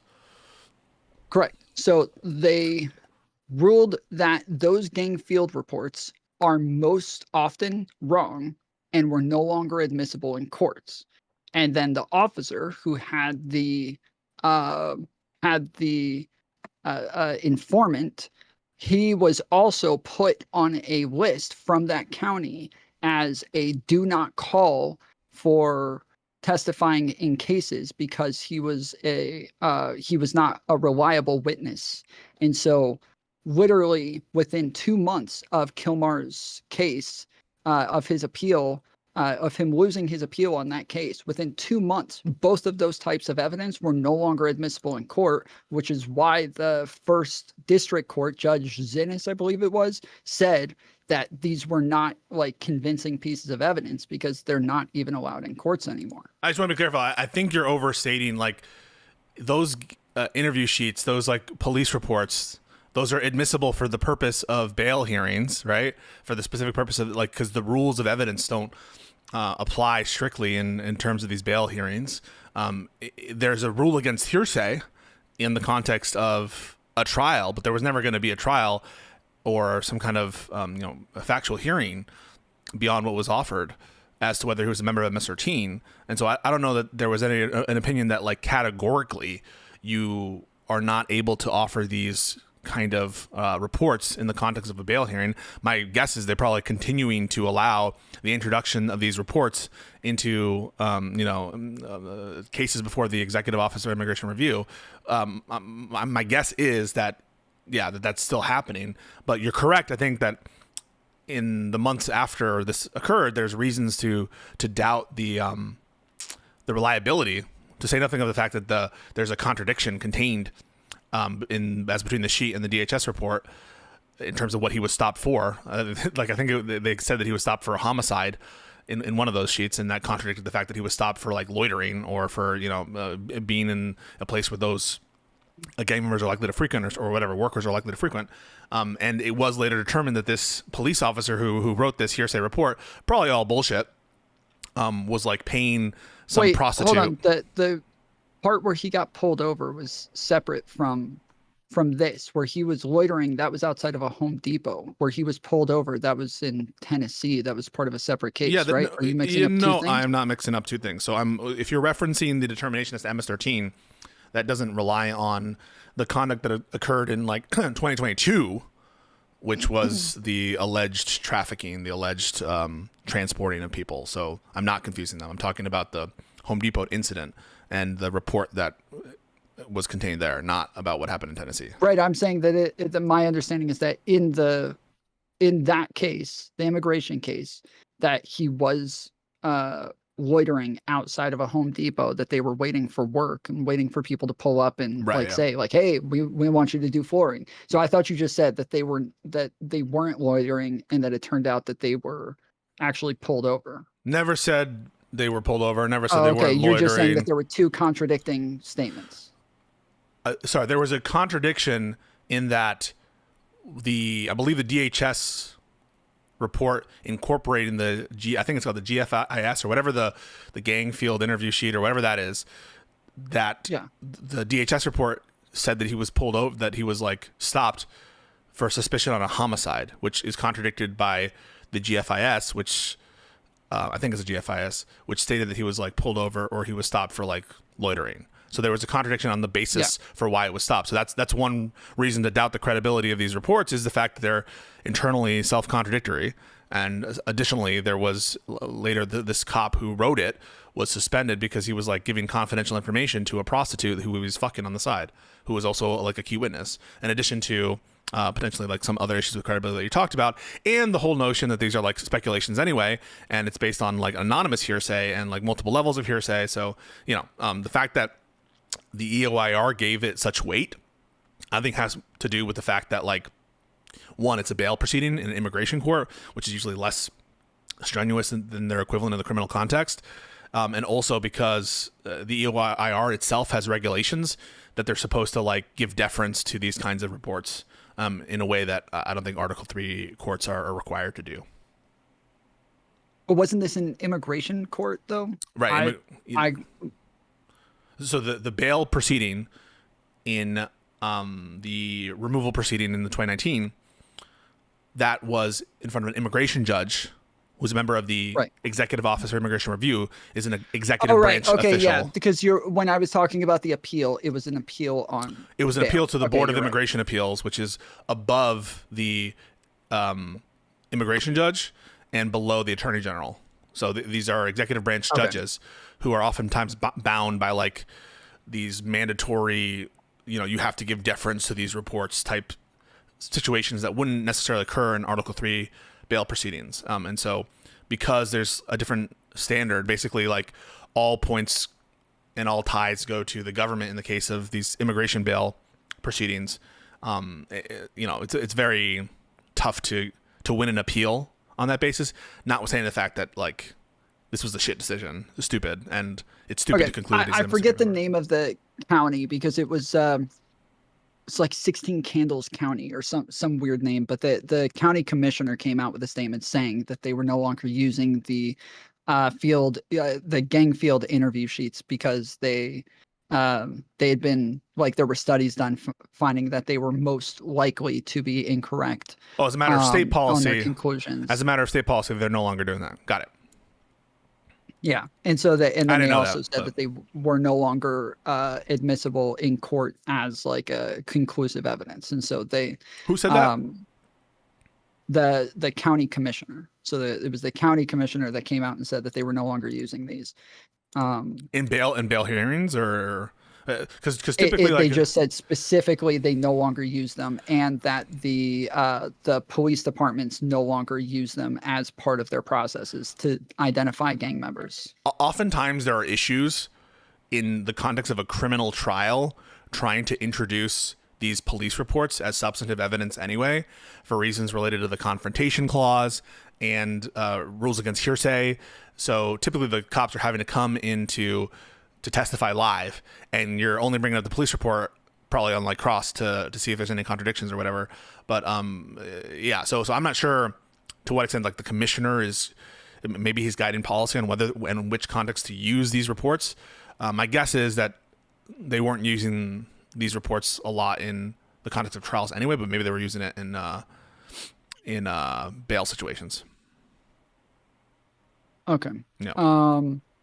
So I'm nitpicking just because I want to make sure that I don't know the specific policies of the police post the use of these sheets and whether they're good or bad anymore. I don't really have a view on that, but so thank you for bringing that to my attention. Yeah, I'll have to go back and find like exactly where I read that these were inadmissible in court. But well, in general, police reports are going to be. That was your. In general, police reports in court. It depends, like for what, right? In court for a bail hearing, like the rules of evidence are super relaxed / none in the context of like bail. With respect to like a criminal trial as substantive evidence, police reports, there's already like constitutional issues related to the confrontation clause and also rules of evidence problems related to like the rules of evidence against hearsay for using these police reports. That's why you bring in the cop to testify as to their memory. Maybe you can refresh their recollection with the police report or something. But Prince George's County Department, Yeah. Police Department. There you go. That's what it was. That sounds right. Okay, so yeah, so I guess my disagreement wasn't as much with that. I was just you were saying that was what you were making the statement on. So in the actual indictment, they have 6 co-defendants that are in this, and one of them, I don't know if you've looked at this, but one of them was like involved. They don't have 6 co-defendants. So they have CC 1 through confidential. CC 6. Yeah, they have 6 confidential sources. They're not co-defendants. There's one defendant. It's Kilmar. Okay. Well, so then one of them, they literally say that he was involved in a tractor trailer that was overturned, killing 50 immigrants in 2021. And you can like literally just look up the people who were arrested for this. And it was 6 people who were arrested for this. And he happens to have 6 confidential informants who were working with him who are willing to testify to these things. So yeah, but they're not co-defendants. So there might be 6 confidential. Sure, not co-defendants. Some I co-conspirators, read it maybe? a long time ago, so I just went over it like a minute ago. That's what I thought it was. So Co-conspirators. yeah, I thought that's what so CC maybe was. co-conspirator. Yeah. So Yeah. one of the key witnesses has already been like indicted, and I believe has an order of removal or has already been removed or something. Yeah. So there's yes, that's correct. Okay, because yeah, when it sounded like you were saying that there wasn't much evidence for this, I was actually blown away that like Trump and them might have actually been correct on the human On trafficking what? stuff. Because if you look at like the Tennessee, like the actual report from the police officer where he like called Homeland Security and they were like, oh no, like we know him, like he checks in with us once a year. He does drive people back and forth on these for jobs, and they let him go because they talked to Homeland Yeah, Security. I just don't and understand why ICE that's a was crime. saying, Like, yeah, like maybe it is a crime or something. Like yeah, he's transporting illegal immigrants, but as I understand it, it's like not across the border. You know, like Uber, I'm sure knowingly transports illegal immigrants to their jobs sometimes. You know, right. Governor DeSantis and Governor Abbott like knowingly transported illegal immigrants to a different place. I'm just like failing to see. Why did that make Kilmar a bad person? I know there's some other allegations in the indictment that like maybe he had like bad encounters with a minor at some point, but it's not specific. It's kind of vague, but what those were, just like generalized complaints. And again, it's all like anonymous. And there's some allegations that perhaps that like some people weren't satisfied with the, how it was conducted. But again, like what is wrong and like why should it be illegal to transport illegal immigrants with I can understand like across the border for sure, but Yeah, like because it doesn't make sense if they're in Tennessee. They were never near a border to actually transport people from.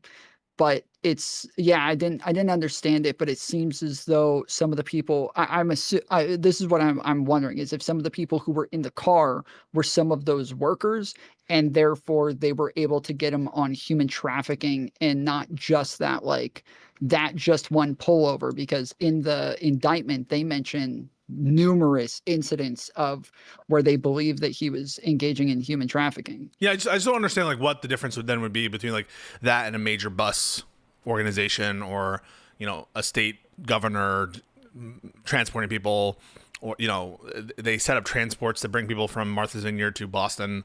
They set up again major ride sharing stuff. They knowingly transport illegal immigrants to their place of work. And so I guess I'm just not understanding, and maybe I should do more deep dive into like the particulars of the criminal statutes at issue, but I certainly don't like know why it should be a crime or should be an enforcement priority of the United States to like charge individuals for offering transportation services to human beings located in the country, unless you can show they have some like further additional nefarious purpose, which I guess I'm not seeing.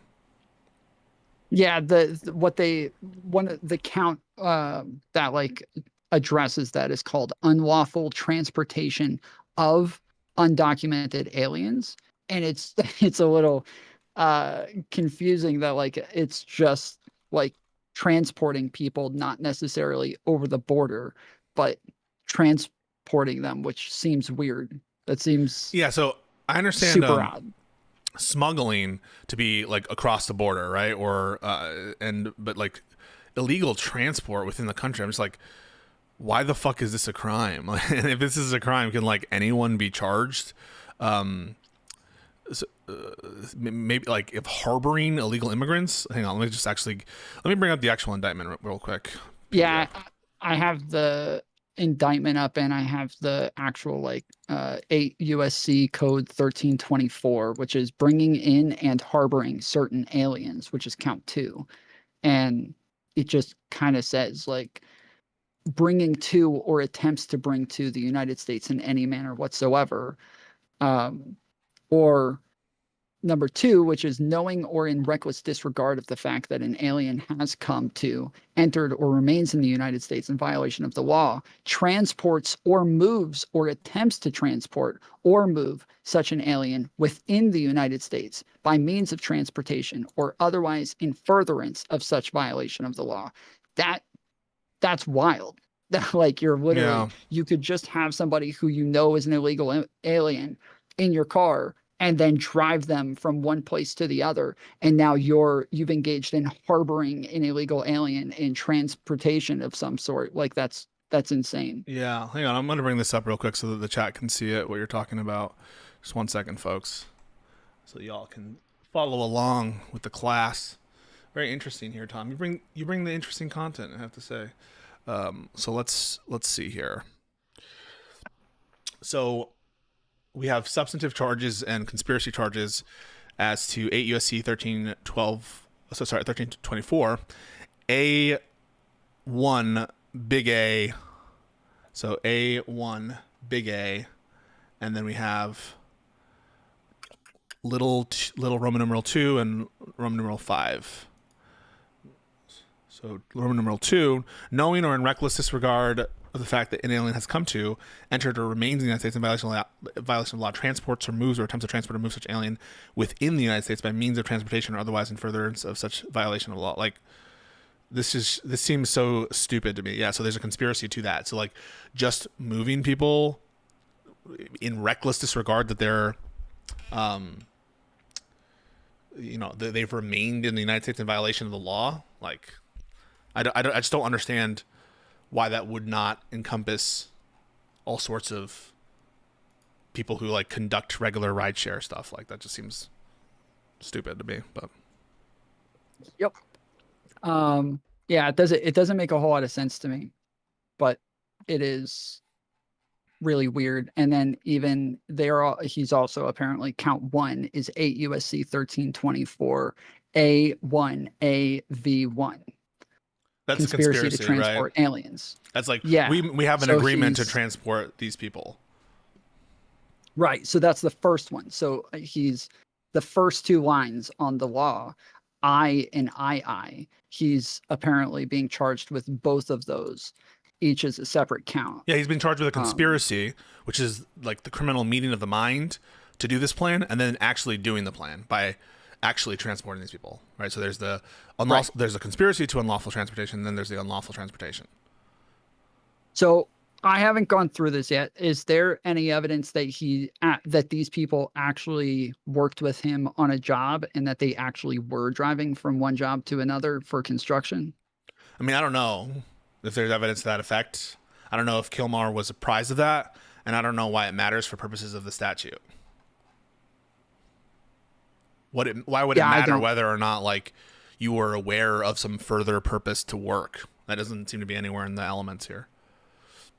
Well, so I am wondering, because of all of the other information from CC 1 through 6 about the fact that he supposedly was knowingly engaging in human trafficking, of bringing in illegal aliens across the border. Don't say human trafficking. Transporting aliens, right? Transporting. Well, no, because it's across the border. Again, like they have. Where? Like from CC 1 through CC 6, that is a lot of the claims, is that they all work together in transporting people across the border. No. After the aliens had unlawfully crossed the southern border, they transported them after. Where's the evidence that Kilmar helped to transport them across? That was part of the indictment from my memory. Is paragraph 11. So co-conspirators outside the United States facilitated the travel of undocumented aliens from El Salvador, Guatemala, Honduras, blah, blah, blah, blah, and elsewhere to illegally cross the United States border into Texas without inspection. CC6 was one of the primary sources of supply of undocumented aliens for the conspiracy, and many of the undocumented aliens supplied by CC6 include MS-13 members and associates. So it doesn't say that that Kilmar was helping them transport them across the border. Okay, yeah. So it says the co-conspirators also worked with transnational criminal organizations in Mexico to transport undocumented aliens through Mexico and into the United States. Right. So like CC1 was incarcerated for alien smuggling. Kilmar has not been charged with alien smuggling.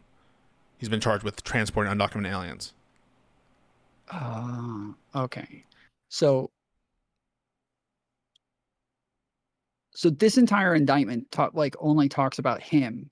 But they're just saying that these other people, just in relation to him, also have been charged with bringing people over the border, but they're not claiming that he did at any point. So let's start at the beginning, right? So at the beginning, they're alleging that there existed a conspiracy. At all times, material to the indictment from in and around 2016, they're in and around 2025, Kilmar, Armando Abreu Garcia, and others known and unknown conspired to bring undocumented aliens to the United States from countries such as Guatemala, El Salvador. Okay, so yeah, so they are alleging that he and others Yes. conspired to bring them to the United States from countries ultimately passing through Mexico. The co-conspirators knew the undocumented aliens did not possess. So yeah, they are saying that this conspiracy was across state lines. They're not charging him with that. They're charging him with a conspiracy to transport, and that is A1 big A Roman numeral 5 sub 1. So A1, right, conspiracy to transport. So none of this is alien smuggling. Let me just make sure that's what I'm saying is correct. Did come yeah, transport and move such aliens by means of transportation. So the conspiracy, the meeting of the minds that they're charging, right, is the meeting of the minds as relates to the transportation, not as relates to the smuggling. Does that make sense? Yeah, that's wild. Like, I could understand, like, if you had it, like, in an attempt to avoid,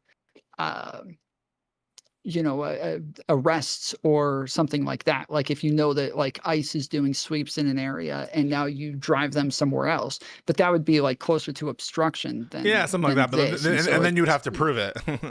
Maybe there's like you'd have to prove that you're trying to, like, is he told all this stuff? He probably assumes that they're here without status or something, but I can't imagine that they would have evidence to prove beyond a reasonable doubt he was trying to specifically avoid some enforcement or something. And then, like, wouldn't this make anyone who drives a person here without status to, like, their immigration court hearing guilty of both conspiracy to transport and transport? So if, like, I combine and confederate with, let's say my uncle is here without status, me and my uncle, like, hey, I'm going to take you to your court date. Have I created a conspiracy to transport an undocumented alien and then also done illegal transporting? It just seems so stupid. Yeah, they mention a lot of, like, really dumb stuff in this, where they'll say stuff like he was not a citizen of the United States, but he was here legally. Like, he had, like, he was not here legally. What do you? No, legally. Yeah, he's not here legally. They're trying to remove him. What do you mean he's not here legal? He has no legal status. At the time when this happened, he was let out of court and given like a work permit from Homeland Security, work permit's a social not legal security status. card. Social security card is not a legal status. So if a court says that, like, they're pretty much giving you permission to be here, that's not like I guess it wasn't part of their permission to be here. He's allowed to be here. No, he wasn't given permission to be here. Wait, then why did they tell him to check in with Homeland Security and ICE every single year and give him a social security card? What do you mean? So I'll tell you, right? So even pending asylees, people who have, like, submitted an application for asylum status, they're given work permits and shit like that. They're called correct. EADs, employment authorization documents. But correct, because while their stuff is pending, they have permission to be here while stuff is pending. An employment authorization document is permission to work, not a permission to stay in the country. Very different things. So no, hold on. You're talking about, like, that's long term though, but that's until the court says otherwise. So if you know what an I-9 is, right? An I-9 is the document that you're given. I believe it's the document that you're given. Oh, I might be wrong about that. Upon entrance into the country, it's what an employer runs. Oh, sorry, no, yeah, you're right. To make sure I'm that thinking they it's another- have legal status Yeah. in the country.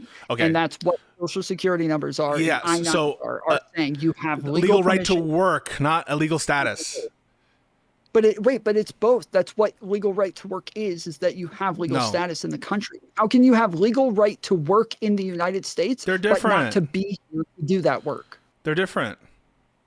So, Yes, but who gives you that? Who gives you that status? Who gives it to you? which status? A legal ability to be in the United States. It would be Homeland Security. Homeland Security It is the one depends. who Sometimes, gives you sometimes documentation. it's the Department of Social State. security cards would be Dude, that. sometimes the Department of State, they give you a green card. Sometimes it's USCIS. Sometimes it's an immigration judge under the Department of Justice. Might give you legal status. Congress has given legal statuses before directly to particular aliens. Legal status here No, is, sure, is no, a I right agree, to but I'm saying that reside those are in the court country. orders. It's different than the right to work in the Yes, country. I'm saying those are court orders for legal status, but that is a court order for Homeland Security to give you that documentation so that you have that status. And Okay. so in this case, like, People, so do you agree that DACA people don't have a legal status in this country? DACA people. I didn't keep up with DACA when that was happening. So I'm that's an sorry, I example don't of a know. category of the DACA people are deportable. You can't, it's just a matter of discretion that they haven't been deported right now, and they have EADs. Just because you have an EAD doesn't mean you have a legal status. They give they give EADs to people who have pending asylum claims. If you have a pending asylum claim, that doesn't mean you have a legal status, right? Like, you're here without, any, like, if you cross the border illegally and you apply for asylum, they give you an EAD. Do you think that person has legal status to be in the country? No, is the don't answer. know. Obvious answer. Just because you cross the border, apply for asylum, and pending your asylum claim, they give you an EAD, does not mean you have a legal status in this country. You are here without status. Okay, so in the scenario where he's going to an immigration judge to decide whether or not he should be deported, and they instead different. let him out and then just say, we're not making a decision. Here, go to Homeland Security and get a fucking social security card, check in with them yearly, but we're not making a decision on whether or not you're allowed to be here. Prohibiting the government from deporting you to a particular place is different than giving you a legal status to be in the country. Agreed? Yes, but I thought that part of the decision was that Trump and his team ought to have gone back through the courts in order to deport him, because past decisions had already been made to where they would have to go back to the courts to undo those decisions. The very fact that Trump could revisit the issue surely should indicate to you that Kilmar has no legal status in this country. He's currently revisiting visas. He doesn't have a visa. He doesn't have a right to be here in the country. No, I'm not saying, hold on. You're saying because he can revisit the issue, that means because Trump he did not have legal status in our country. I'm telling you, he's currently revisiting people with visas. Unless you're going to tell me people with visas don't have legal status in our country either. Like, I think that him revisiting things isn't a great argument for them having what I'm saying no is status. The mere fact that Trump, if he wanted to, could deport him to a third country, right? They're trying to deport him to Uganda, and they haven't revoked. You can revoke visas, sure, fine, yeah, they can revoke visas, but there's no revocation needed with respect to Kilmar. They're gonna transport him, and they're trying to transport him, and they probably will be successful to a third party country, a third country. Okay. He doesn't have a legal status. Withholding of removal is not a legal status. It is kind of like a de facto. It has been treated as a de facto legal status, but it's not a substantive right to actually to be here. Right? Yeah, from what I saw in the past is that if somebody had an order of removal saying that they couldn't be deported to a specific country, that if we wanted to deport them somewhere else, like say they ended up committing a crime and we wanted to deport them, but we still couldn't deport them to that country, that in the past, they still had to take them to court and undo whatever they were given before so that they're able to deport those people now. Okay, I just want to make that this was clear. From my research at the time to check and see, because I remember people saying, if they wanted to deport him, what would they have done? And I remember saying, okay, well, let's go find out. And we checked. Oh, okay, they would have to go back to court and they would have to undo Let's just agree on some base facts. Withholding of removal is not legal status in the country. It's a restriction on the government to deport to a particular country. Just like a holding and the Convention Against Torture doesn't mean you have legal status in the country. EAD is not legal status in the country. Kilmar was having to report to DHS to do these regular check-ins as a matter of policy, but that wasn't giving or granting to him some kind of legal status to remain. Now, to the extent that you're saying that it was effectively been treated as a kind of de facto legal status, to the same extent of DACA, right? Like, once you were granted withholding of removal, and by the way, very few people are granted withholding of removal. It's a higher standard than asylum, and not many people are granted every year. It was treated as a kind of de facto status, but it's not an actual substantive right to be here. And the reason this is important is because it's important for people to realize that Kilmar very likely is going to be deported because he has no legal status. Right, but and this is after the fact, where things have been, like litigated for a while. Whereas, like, I don't like the idea that, like, we say, yes, he was not here legally, therefore you guys are totally right. The Biden and the government has just been letting illegal immigrants live in the country. They never cared if they got pulled over and found out somebody was an illegal immigrant. They just said, no worries, adios, have fun, and just let them move about their business instead of actually calling ICE, calling Homeland Security, locking these people up, detaining them. I mean, anyone who says that it's just an idiot, right? We've had, I guess, open borders every president, because every president is limited by the amount of detention beds, which number in the tens of thousands, which they obviously can't cover a population of, tens of millions. Sure, but the reason that I'm interested in the legal aspects of these things is because I have what you call a jailhouse law degree. Do you know what that is? No. Maybe that you have a conviction and so you've learned things about.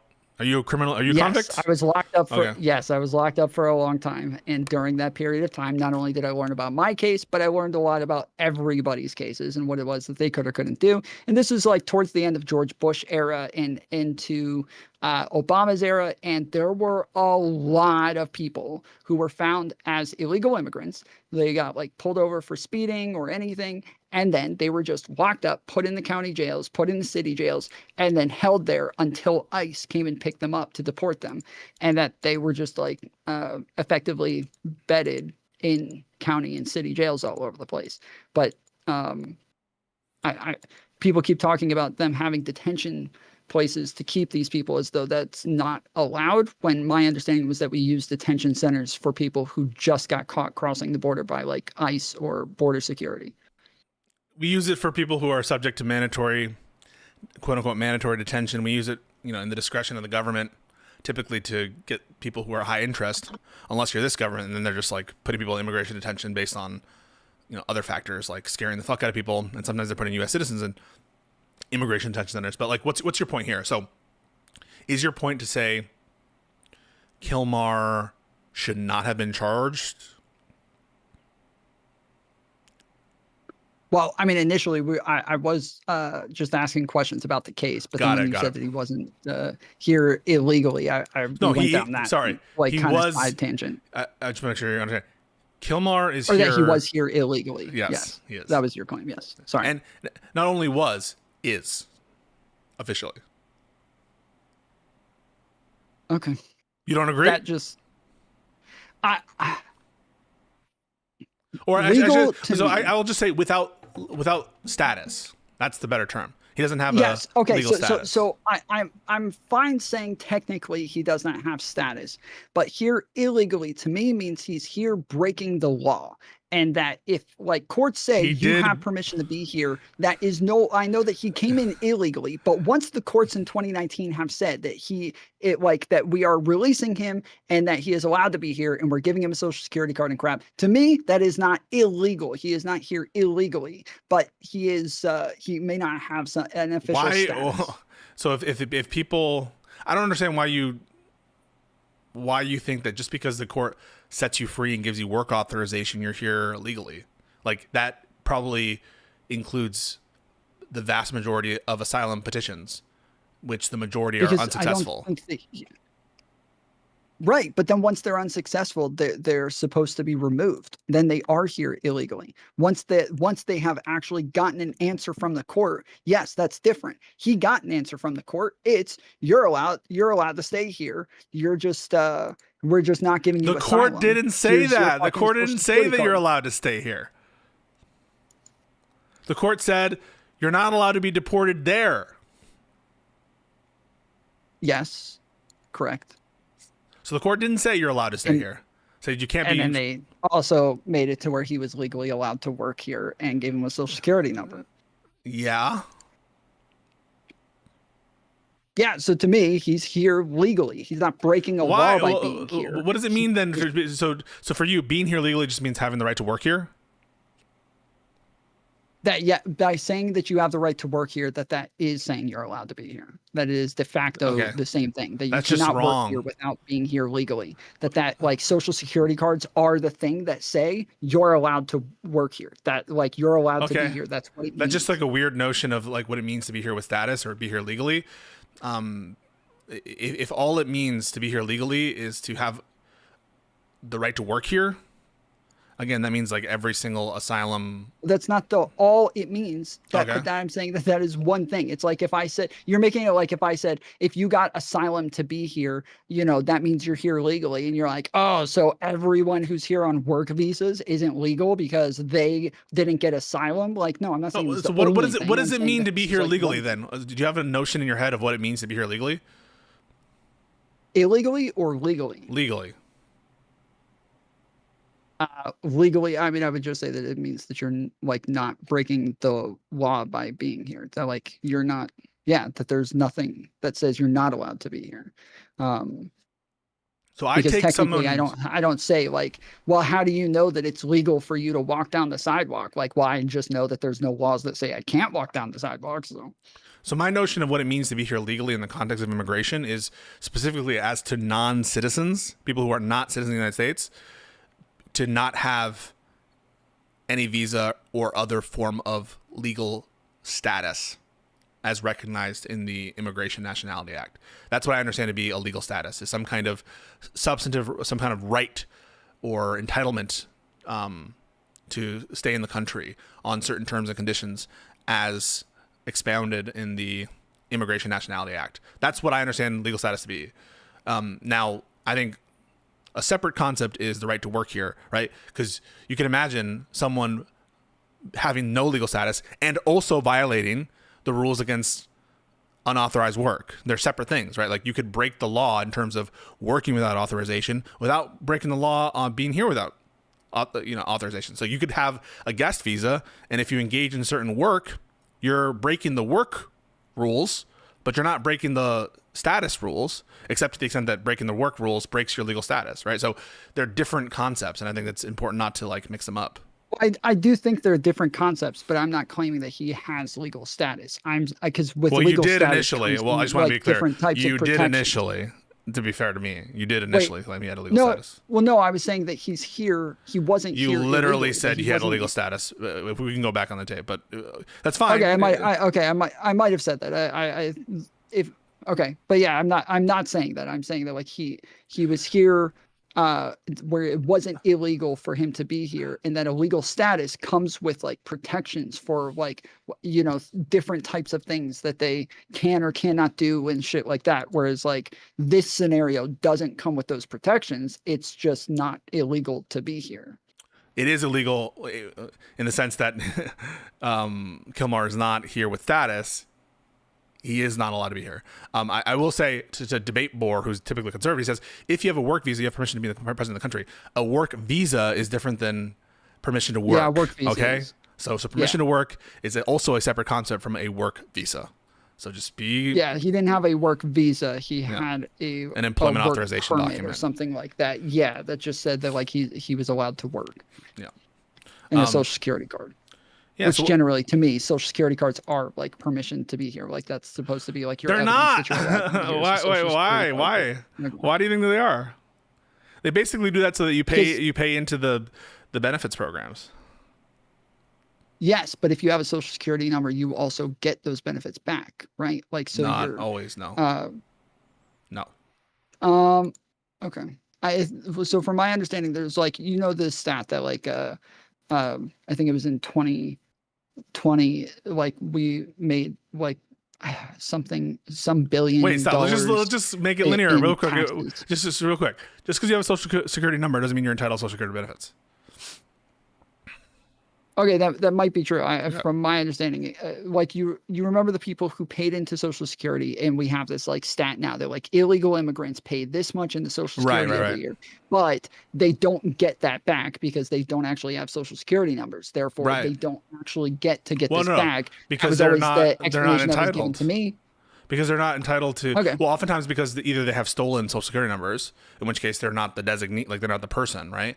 So in some cases they're literally ineligible because they have like multiple Social Security numbers, or they have a fake Social Security number, or because they're not entitled to benefits because they're not U.S. citizens. Well, no, this was they were given. I forget who gave it to them. It was either. I think it was Biden, but I think the Biden administration gave this like exemption for illegal immigrants to pay taxes if they wanted to, and they were given this code that they would type in when they went to go pay their taxes. And so that's how we got this stat on how many illegal immigrants paid in taxes, because they all used this code to pay their taxes. And they ended up paying into Social Security. So payroll taxes. So there are a lot of ways in which, even if you don't have a Social Security number, the employer, right, is withholding Social Security payments, right, like taxes, payroll taxes from your check. And so the employer, right, who's employing these illegal immigrants, that's them earning income that's being taxed. And regardless of whether they have Social Security numbers or not, oftentimes they don't, by the way. And they are paying into the system without having a Social Security number and not getting the benefits. Okay. Yeah, from my understanding is that you don't even you don't withhold any of those things if somebody doesn't have a Social Security number. Because when I was running restaurants, we literally couldn't have a person hire them without them running an I-9.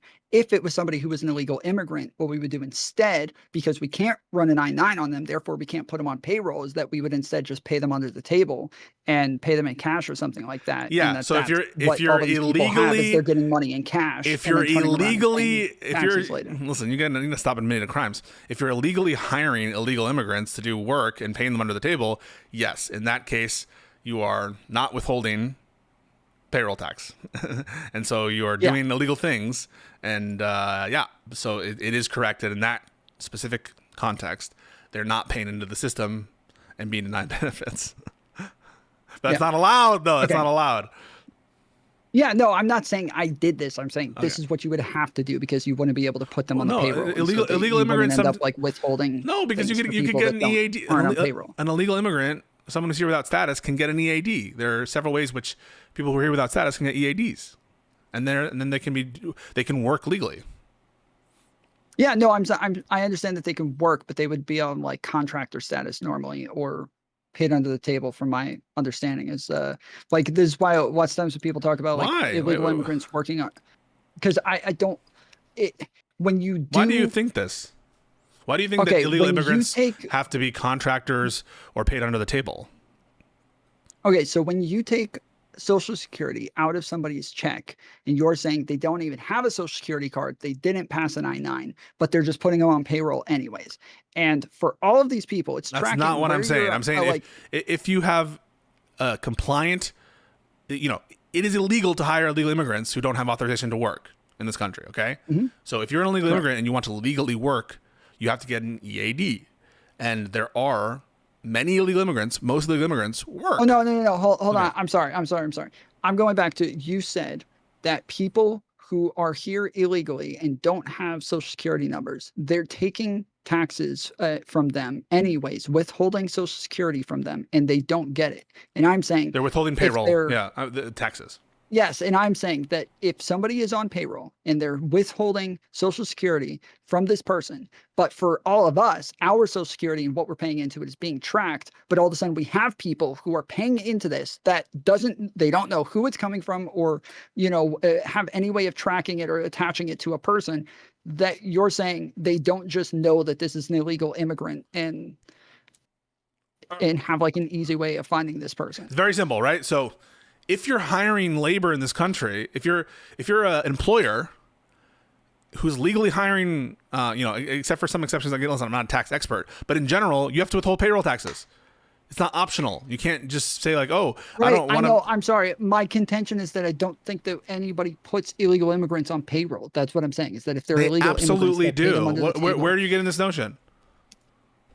I just said that's what I just said. So I'm correcting the argument that you're arguing against, because I just explained how that wouldn't make sense, and that this would obviously be just somebody who's an illegal Also, immigrant that's hired by this company. contractors, they don't have money. Independent that's being contractors need to withheld. pay It doesn't payroll. go towards a person. Also, you don't get around paying payroll taxes just because you're an independent contractor. You have to pay into Social Security in this country, even if you don't, if you're correct, self-employed. But they don't I know, but they don't withhold it. Independent contractors, they don't withhold the money. You have to pay that yourself at the end of the year. Okay. So that's the if difference. You're legally working in this country, if you're legally working in this country, except for exceptions that are not applicable here in general, you are withholding payroll taxes, or you're not, or you're like paying them in quarter or whatever whatever the process is to pay them. You're paying Social Security taxes in some respect, and if you're an illegal immigrant who's working legally, you're paying those taxes and you're not expected to see a benefit. Okay. Do you agree or no? I don't believe that you're ignoring the presupposition that I'm arguing against. And what presupposition am I ignoring? That illegal immigrants can be on payroll where they would withhold. So it's called I forget the exact name. Do you think an illegal immigrant can work at McDonald's? Do you think an illegal immigrant can work at McDonald's? No, definitely not. What the fuck? Again, I ran restaurants for a long time. We literally cannot hire people until we've run an I-9 on them. Like, there's no way for them to be on payroll and for them to account for where their taxes are going until they have had an I-9 run on them to attach this employee and their Social Security number to their taxes. I promise you, illegal immigrants can work in fast food if they have EADs. Okay. You don't agree? I don't know enough about EADs to. An EAD is work authorization. Yes, but if they have work authorization, they have a Social Security number. No, not necessarily. No? Okay. I don't know then. They're different things. From my understanding is that they have to have some sort of like government paperwork in order to attach their taxes to the person, and that you're telling me that there's some people they're not getting the benefits. Some people here without status do have Social Security numbers for whatever reason. I mean, it's happened before. Sometimes they're using a number that isn't theirs, right, illegally. Well, the majority of illegal immigrants. Just to be clear, hold on, wait. The majority of illegal immigrants who are in our country are here because their visas expired. They were given Social Security numbers. They continue using them afterwards. That is a scenario where somebody would be able to have a Social Security card. Do you think the majority of illegal immigrants in this country have Social Security numbers? If they came in on visas and they're here after their visa expired, then necessarily, yes. Necessarily? I mean, that's news to me. Anyone here overstay their visa? Where do you line up to get your Social Security number? When you overstay a visa? Wait, no. Okay, you got a visa. You got a Social Security number when you got your work visa or whatever. They give you a Social Security number so that you can work. Then your visa expires. You continue using the same Social Security number after it's expired. So now that it's expired, you are an illegal immigrant and you continue using it.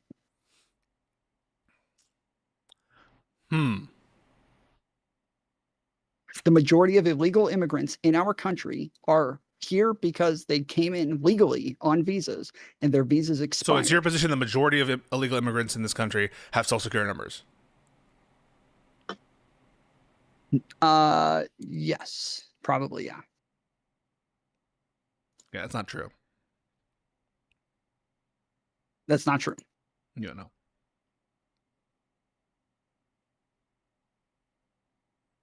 Feels like you disagree with me. Yeah, I'm gonna double check, because if you're given work visas or any sort of visa to where you're capable of working in the United States, you think you get a Social Security number? Yes. It's not necessary. No.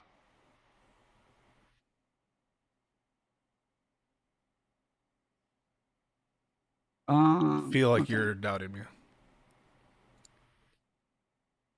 let's see.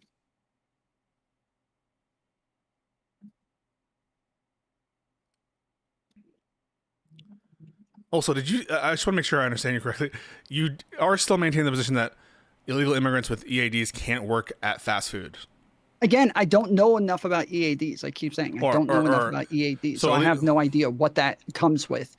If you're saying it comes with some other type of like documentation that you would use instead of social security numbers, then sure. But that's not what I'm talking about. I'm talking about people who never got any sort of documentation from the government, who are not that they're just not capable of working at like a fast food restaurant because they never were given anything to use to be hired.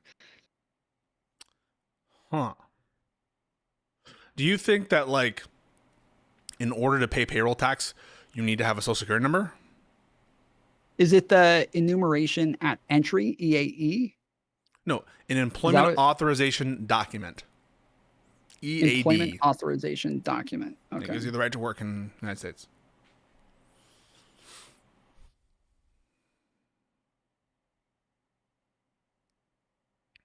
This is presumably for people who are not here on a work visa or people who are not like, you don't need an EAD, if, for example, if you're a green card holder, because you're, Okay. Yes, by checking a box on Form I-765, application for employment authorization, you can request a social security number to be issued to you simultaneously with your employment authorization document. After your EAD is approved and mailed, your social security number will be sent separately yeah, to you the can. address you provided. Okay. I'm just saying that it's not the case that illegal immigrants can't work at fast food legally. They can, provided they have the right situation, and that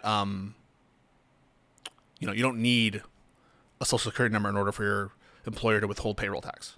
Okay, so it says to pass an I-9 with an EAD, an employee presents their valid EAD and document that establishes their identity, like a driver's license or passport. The employee then physically examines both documents, determines they appear genuine, and relate to the employee the records, the document information on the employee's form I-9 Section 2. Okay, so that it is just part of filling out an I-9. So they still do have to pass an I-9. They just With an uh, EAD. yeah, it's just a different type So of document. now Yeah. we're pretty sure that illegal immigrants are able at times to work legally at McDonald's. Yeah, I guess again, I don't know what an EAD is, so I don't understand how somebody who's an illegal immigrant is being given like permission to work in the United States. That why would they be given permission to work 'Cause while here illegally? Here I'm using illegally to mean without status. So that's what I mean by Okay. illegally. Okay, And so somebody who's like said like I'm applying for asylum, and they say okay, your court date is at this yeah, date. we don't this want you to time. just like be Here, doing you get an nothing. So EAD in the we meantime. might as well give you work Okay. authorization while we Okay. adjudicate your case. Yeah. Okay, Same thing with that makes sense. DACA, Okay, right? yes. In DACA, you don't necessarily Sure. have a pending asylum claim. This is just people who are brought here at a very young age, perhaps, and didn't even have like even either an asylum case or it wasn't timely filed. These individuals are also given EADs. Yeah, that's fine. That makes sense. Again, I'm the way that you're using it. When I talk about somebody who's come into the country and is granted a court date for asylum, I again would just never call those people illegal immigrants. But Well, again, the terminology here is confusing because my chatter is correct. There's nothing like there's no thing in immigration law where like you are an illegal immigrant, right? So there is no citation to that in the Immigration Nationality Act to be like these are illegal immigrants. Okay, there's the notion that someone is Correct, removable but and that's why deportable. lots of times There's we legal talk about- statuses, yes. lawful status. It's just like Well, that's why a lot of times we call them undocumented immigrants because they don't have any sort of documentation saying that they're allowed to be here. And generally, EADs, social security cards, like shit like this are what I would consider some sort of documentation to where they're not undocumented. But that once they go to court, the if they're not documentation granted work. So asylum or both something, the that they left would and take the you. right have semantic issues here. So with respect to polygraph lie detector, I was clear about what I meant by illegal here. I just mean without any kind of lawful status yet, right? You don't have a lawful status, an immigration status. That's what all I meant by illegal. But it is confusing because there are people who are admitted, inspected, and admitted who don't have lawful status, but like didn't enter the country illegally. Okay, so the people will conflate the entrance in the country, which can be either legal or illegal, with them having some kind of lawful status or substantive status, as opposed to not having one. Which, as I mentioned earlier, the majority of illegal immigrants in the country so that's came the right in legally on visas. That's the right doing their whole fucking virtue signal by using the term illegal, because they think it implies something like kind of like some nefarious connotation. They broke the law. Right. Yes. So that's what they want to imply, and so that's why they use the term illegal immigrant, but it's actually inaccurate in terms of the Immigration Nationality Act. The left does a kind of similar thing with the undocumented, right? If what you mean by undocumented, again, is like, well, they have some documents, right? Presumably you have some documentation. Presumably you might have like a birth certificate, maybe, or sometimes you don't. Maybe you have a passport, maybe you don't. Maybe you have some documentation that attests to your asylum case, right? So there are terminology that's used in the immigration field often is obfuscated for political reasons. And sometimes there's... Right. They literally change them, like from one administration to another based on whatever their political strategy is and what it is that they want to be able to virtue signal to their constituents. Right. So I just want to clarify, when I say people here illegally, or I use the term illegal immigrant, I'm just using the terms as people generally use them.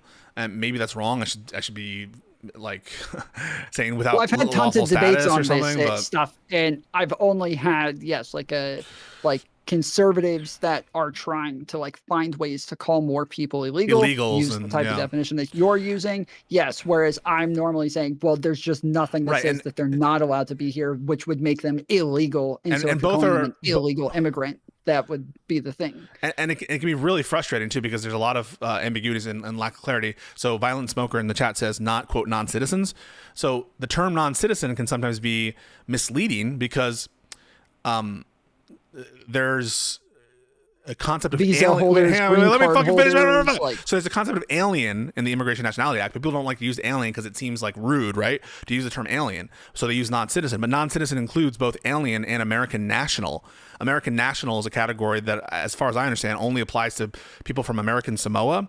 But people from American Samoa are not citizens of America, but they do have a legal right to reside in America, and they're non-citizens. So if you use non-citizens, you're including both aliens and American nationals. And so there is a potential confusion by using the term non-citizen to refer to aliens, because you're also including a whole category of people, again, largely from American Samoa. But just like, that's why I kind of like... I cringe a little bit. The term non-citizen isn't accurate either, because like visa holders, green card holders, like all of these people are non-citizens, but they are here legally. So it doesn't, like, non-citizen and illegal are not at all the same thing. No, correct. I was not at all trying to imply that. So non-citizen would include resident. I'm saying to the chatter, okay. I'm saying that, like, on top of that, like, we all agree people with visas are legal. So non-citizen is not the same as illegal, right. as the chatter. So a lawful permanent resident, they are non-citizens. And yeah, this person says non-citizen would include residents. Yes, but non-citizen would also include American nationals who are not aliens and not subject to the Immigration Nationality Act in the same way that aliens are. So if you use non-citizen, just be aware that there's a whole category of people who are not captured by that terminology. Non-citizen just means someone who is not a U.S. citizen and would include both aliens and American nationals. So, but like conservatives are always soy out, and they do this virtue signal stuff on no, you have to use the real term, illegal, criminal aliens, which again is even more wrong, because violations of immigration law aren't necessarily violations of criminal law. And as you pointed out, there's millions of people who did not criminally break any immigration law. Or break any criminal law at all. I get frustrated with like lefties though who refuse to use terms like illegal immigrants. Like, why? I had a back and forth with a guy, because there was an article a while ago by a guy on News Nation who kept using the term migrant, both for legal and illegal, even though the distinction between those two terms was the entire point of the article, and that he was debunking claims that Elon Musk made about illegal immigrants, but he only ever used the term migrant for both legal and illegal, to where the reader had no idea which ones were legal and which ones weren't. If you're trying to obfuscate, yeah, it can be annoying. But like, no, he wasn't, because he was correct. He did debunk like Elon Musk. He just didn't make it clear. And so I wrote him about it, and I was like, hey, you got a lot of this stuff wrong because you're still calling them migrants, but they're illegal immigrants. And he's like, yeah, but oh, you're here at wrong, News right? Because Nation, like, we really try to avoid the term illegal immigrant. But illegal immigrant is an inaccurate term because it's not based in anything that's like, it's not like actually referring to some part of something in the Immigration Nationality Act. So like, it's not an official term, but I think illegal means you're breaking the law, and that migrant is illegally here by breaking a law. I think that's pretty clear. Like, right. I think that's like, are you an illegal immigrant if you presented yourself at a border for inspection and admission and then claimed asylum, you were inspected and admitted, and you're here without lawful status, you are removable, but you're claiming asylum status? Is that person an illegal immigrant? I would say no. Okay, well then people have a different view because they're like, well, Biden, for everyone who lined up to do this, those are illegal immigrants. So there's a there's a problem with terminology. Every president, they let asylum seekers in, except for like Trump for a small period of time, for a small amount of people when he did. I think most people consider in Mexico. But I think most people, when they use the term illegal immigrant, they're not just referring to people who cross the border without inspection and admission. They're referring to people who are here without a lawful status, right? So having your if you overstay a visa, you are here without a lawful status. Are you breaking the law? I don't know. I mean, like, you're removable, but is that breaking the law? I mean, you're breaking a condition of your visa, so I guess maybe you were breaking the law.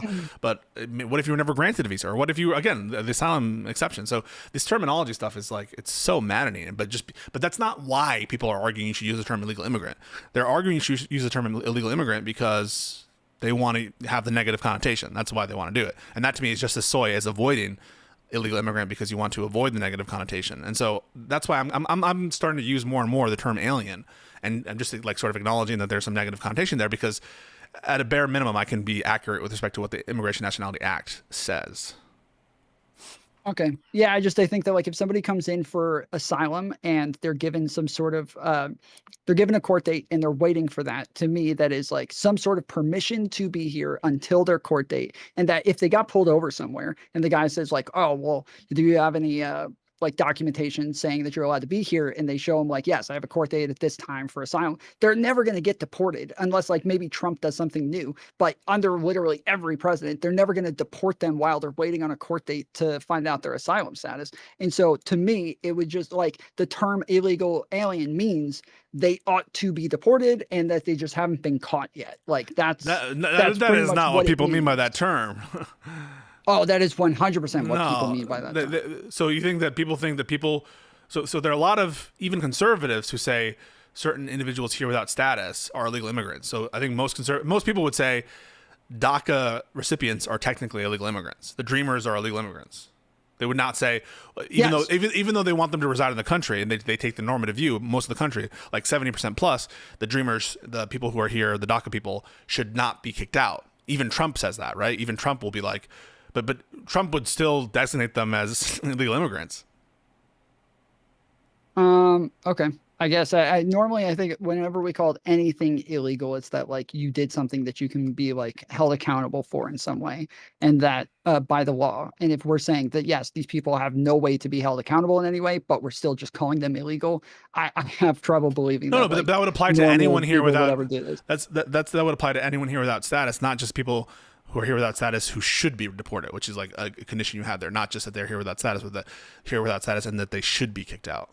It's a term that's meant to apply to people that they're breaking a law by being here, and that they were not given any sort of permission to be here. That, like, yes, that is what I think that's what pretty much everybody means when they call somebody an illegal immigrant. That's what I don't understand, right? Like, if you're here without status, I don't necessarily think that you're breaking the law. Like, are you necessarily breaking the law if you're, again, like I said, applying for asylum at the border and you're being, you're doing that you're not crossing the border legally, you're entering a port of entry, you're being inspected and admitted, you don't have a legal status, you are removable. Did you break a law? No. I mean, you're following the law. You're following the asylum law. That's what I'm saying. So that's why I'm saying I wouldn't call them illegal immigrants. Again, would not call them illegal immigrants. But you understand that most people would. The people who line up and claim asylum at the border and they come in, they're like, these are illegal immigrants because they're here without lawful status. So the term, Yeah, that's what I'm disagreeing Right. with, is that I don't think most people would. I don't think that people use the term that way very often. But I suppose like the problem is that with like all of this new shit with Trump and the way that they call literally everybody illegal immigrants, if they're not a citizen, lots of times they'll literally say all non-citizens are illegal immigrants, meaning they include visa holders, green card holders, like everybody in that. They're like, to this point, yeah, I'll agree that like a lot of people are just using terms in a weird way that I don't know what to do with. But I guess back to the Kilmar yeah, I mean, Abregos thing. I mean, as far as I understand, I could have sworn that I read affidavits from some of the people claiming that they had worked with him, but now I'm second guessing this. Were there affidavits attached to any of this that from like co-conspirators or anything? there was affidavits from like the investigating officer who interviewed a series of interviews from these individuals. So the affidavits Okay. are from like the government employee Maybe who says, that's what it I talked to was. this person, right? So it's a couple levels of hearsay, but that's acceptable at the point of like the bail hearing. Okay. Okay. Yeah. That's So is that the only question? You just have like a series of scattered questions about the case? yeah, because there was I read this a long time ago and I couldn't remember a lot of this, and I'm trying to go, but at the time they had just filed the indictment, so it was like a very small amount of documents. But now, even going back over the documents that were initially filed on May 21st, it's still hard for me to like figure out what all is what. And there's a ton of new documents asking to seal other documents and crap like that. And so I'm trying to like piece all of this back together. And as we were getting ready to go over this, we saw that you were talking about Kilmar Abrego Garcia, and I thought, okay, maybe Pisco will know. So did I answer your shit. questions? I feel like we've just been like talking kind of circularly. Yes, Okay. I think so. Yes, Okay. I hope I've been of some help. yes, I appreciate it. I think that's it. How you been otherwise? Because another thing that they mentioned in Yeah. there is that they're like but this is just what they do, and it's so frustrating. I've never read like so many indictments from an administration that were so dishonest in the way that they're written, but they keep saying like Kilmar Abrego Garcia is believed to be part of MS-13, and then they just start listing off things that MS-13 does. Right, They right, murder right, right. people, they human traffic, they sell guns, gun trafficking is like in this numerous times. And I'm thinking, are they accusing him of gun trafficking at any point, or what is happening? Like, why do they keep I think you're being a mentioning little that, hard. Like yeah, I think that is gun what trafficking? I think that is what Trump's administration does oftentimes. Is they'll say bad group and then they'll associate, even though there's no like concrete connection to the group. So I agree with you there. But to be honest, like prosecutors are trying to tell a story in their indictment, and oftentimes they'll do shit like that, you know. But I do agree in this case, like that is like a pattern of the administration. Well, you wanna burn a flag with me before we Burn get a off flag? I don't know what that means. Yeah, you want to burn the American flag with me for in No, solidarity. I mean, I like the flag. What can I say? I'm just kidding. Like I said this earlier, I do think that normally it's cringe when people are burning American flags, and normally I think it's kind of like I think it's dumb, but I think that they should have the right to do it. But at this point, I'm willing to burn a flag just as out of patriotism. Just check your out of local patriotism for the ordinances, First okay? Amendment. Just check your local ordinances, because you want to make sure. Oh, no. Just because banning flag burning is unacceptable in some circumstances doesn't mean that you can always burn your flag. There are some situations in which burning a flag can definitely be illegal without violating the First Amendment. So just be very careful. Just because you have a First Amendment right to burn your flag in some context doesn't mean you can go anywhere you want at any time. And just like if you were to walk in the middle of New York City in a crowd and just like burn a flag, it might not be allowed. The same thing in like DC or Maybe my homeowners association is gonna get mad at me. There should definitely be some rules against burning flags in certain places that would not violate the First Amendment. So just be aware of that. Be aware of that. There's a super chat that says, help me understand why being undocumented is a civil offense and not a criminal one. I get why it's not criminal, but why civil? I mean, the world is kind of split up into criminal and civil. And so I don't know of a third category besides criminal or civil. Maybe there's some other that I'm just like too stupid to know. But in terms of like what a legal case could be. There's like criminal and non-criminal, and non-criminal is typically understood as civil. Bro, I So- had a lawyer a couple months ago. I have a clip of this on my TikTok where a lawyer came on here and he said that anybody who's here illegally is breaking the law and is therefore a criminal. And I was like, bro, you don't believe that. Stop saying that. Yeah, it's He's not like, true. no, that's how it works. I was like, dude, you said that you passed the bar, that you went to law school, that you are a practicing attorney. Well, just be aware. There's Just no way because you believe passed that. the bar, doesn't mean you know shit about dick about immigration. You know, like it's This is what I keep telling Yeah. my audience. I keep telling them, like, guys, like people who claim to be lawyers half the time are saying some of the dumbest shit I've ever heard in my fucking life. So I don't, don't put a whole lot of weight on it. But they, yeah, he kept saying that. So that like there's like crossing the border illegally can be a misdemeanor or a felony or a civil offense. And then anybody who's here on an expired visa is pretty much always a civil offense. And so it's all a bit weird. I don't even know if it's an offense, right? Like it's kind of like if you're removable, is it an offense if you're removable? Like you're just removable. Now, so there's some things in the immigration context that I guess could be construed as an offense, but like if you're here without status, you are probably just removable, and I don't know if that's considered an offense. I kind of think of an offense as like some kind of set of elements that constitute some kind of defined unlawful conduct. But I don't know that just being removable or deportable, is that an offense? I mean, you're removable or deportable again if you have no status. Is that a civil offense? What is it? Like usually, removal from the country is not considered a punishment, and so is it an offense? Yeah, from my understanding, it was like a civil. It's a civil penalty. I yeah, think is what it was called. That they like but is that different from is that different from an punishment? offense? Yeah, I guess I would need to understand what people mean, but usually when I think of an offense, it's like some kind of defined legal wrong or some kind of wrong that's done and defined with specific elements, or at least with reference to some framework by which to judge whether or not like this wrong as defined has taken place. And just not having a lawful status. Not applying to re-up your visa and then overstaying that would be the offense, right? Still being here after your visa expired is the offense. Depends what you mean by offense. Yeah, I guess I have no problem with you saying it's a civil offense to overstay your visa, I guess. Okay. Yeah, outside of that, I'm good. Hey, man. Nothing really going on much lately. It's good to hear, bro. Yeah, I appreciate you letting me come on. I got a while back, I jumped into your waiting room and you had a bunch of people in there who were all like just hanging out. There were like 20 people in there. And so I jumped in there and put myself on deafen. And then they all started, I don't know if you saw like the chat, but they all started freaking out about it. And why? They were like, you're streaming and you are in the VC. You're streaming us without our permission. That's against the rules. But I have you guys on deafen though. So I was like, the rule says I'm not allowed to stream people without I'm not streaming you. I'm on deafen. And they're like, nope, this is against the rules, blah, blah, blah. I'm like, you guys realize that by that idea, no streamer could ever just join a VC in the waiting room. Like, I'm like, so if you're in like a specifically designated, thank you, ICO rules for the raid. Thank you so much, ICO. Shout out ICO rules. If you're in a specific thing, like where it's a waiting room,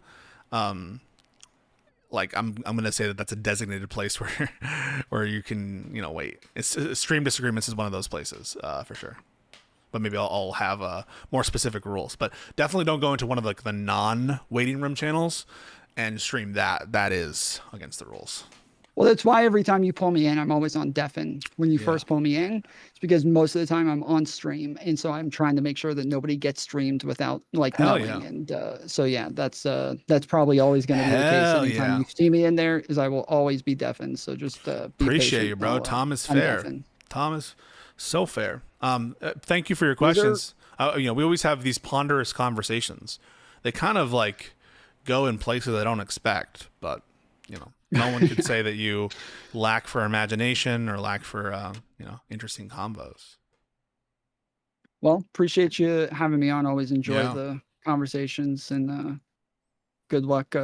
You need to denounce Destiny, bro. It's so messed up. I can't believe you haven't done this. Oh, it's so horrible. I think all the recent stuff speaks for itself, and that's all I'm gonna say. I'm just kidding. I just see people like spamming the shit in your chat earlier. So, all right, have a good one. All right, later. Alrighty, folks, are we? We still have to go over the actual writ of habeas corpus here. Is there any other like questions you guys have in the chat? I mean, like, I'm pretty sure he said illegal immigrants can't work at McDonald's. I think he said that. Sometimes he like effectively gaslights me into thinking he didn't say things he said, and then like quickly changes what he thinks he said. I don't know, man. Do you guys ever get that impression? Do y'all ever get that impression? That was odd, but I did learn from the comment. I'm glad you're learning. It's always good to learn, to yearn, to earn, to burn flags. Would it be viewpoint discrimination to only enforce these anti-public fire laws against flag burners? So this is a tough one, right? So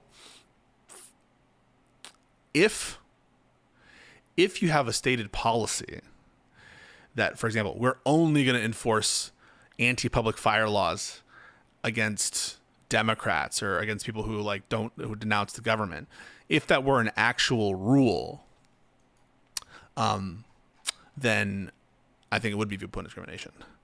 But the problem is it might not be a one that is reviewable by the courts, because enforcement discretion is something that's, it is very difficult to actually challenge that in court. It's one of the reasons why I think it's difficult to have these like racial motivation selective enforcement cases. Though I do think that at base value, if your position is we are only going to enforce a certain law as to Trump haters, if you're able to demonstrate that, I do think that's a violation of the First Amendment. But if you take the view that, well, we're not basing it on like viewpoint as a proxy or anything, we're doing this policy, maybe you can say that like we're going to enforce the flag burners more. But if the reasoning has to do with viewpoint discrimination, I think that it's potentially a First Amendment issue. I haven't thought about it though in the context of prosecutorial decision. It's a good question. I'll think about it more. My position as of right now is yes, prosecutorial discretion subject to like very deferential review. It is possible for the decision to take a sort of stance on enforcement discretion for that to be unconstitutional. For example, easy one. We are only enforcing these laws as to black people. We are only enforcing these laws as to Democratic protesters. It's just a very high standard to prove that. But like, if it actually were the case that we could establish that the government has only enforced criminal laws as to Democrats or Republicans, or say, for example, like we're only enforcing incitement as to flag burners, that would be an issue. And if, for example, like there were laws, I think the case is called RAV versus, someone correct me. It's either an over-inclusiveness case or it's an under-inclusiveness case. I think it's a true threat or a harassment case. I think it's a cross-burning case. RAV, can someone check that for me? Versus St. Louis or something? I think it's a Scalia opinion. That's what I'm thinking. But someone help me out if it. Google that shit for me. If the law actually states that it's just a crime to do harassment if you're a Democrat, or to do racist harassment as opposed to non-racist harassment, that can present First Amendment issues too. But great question. Let me actually Google this. RAV versus, let's do over-inclusive.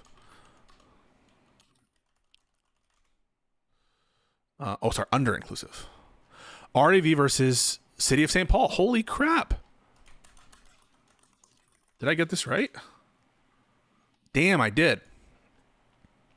is the case in which the Supreme Court of the United States unanimously invalidated St. Paul's, Minnesota bias-motivated crime ordinance and reversed the conviction of a teenager for burning a cross on the lawn of an African-American family. The ordinance was held to violate the First Amendment's protection of freedom of speech. The court reasoned that the ordinance constituted viewpoint discrimination that may cause exclusions from the marketplace of ideas. Why don't we just take a quick little look at that? I mean, that's super interesting. Just so you guys can see a kind of constitutional issue that I omitted in my analysis here, but I was aware of. I think this is a Scalia opinion. I could be wrong. Yeah, it is. Wow. RAV City St. Paul. Are you guys impressed? Actually do a legal analysis here.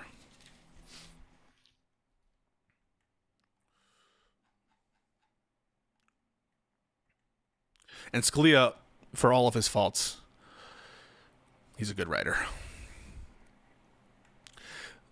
In the pre-dawn hours of June 21st, 21st, petitioner and several other teenagers allegedly assembled a crudely made cross. They burned the cross in the yard of a black family that lived across the street from the house where the petitioner was staying.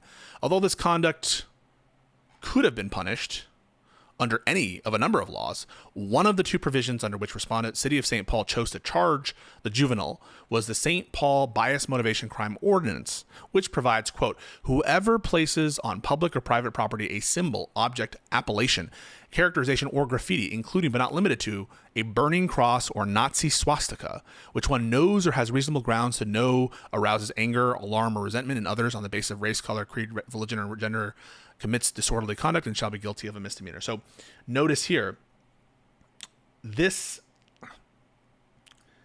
is a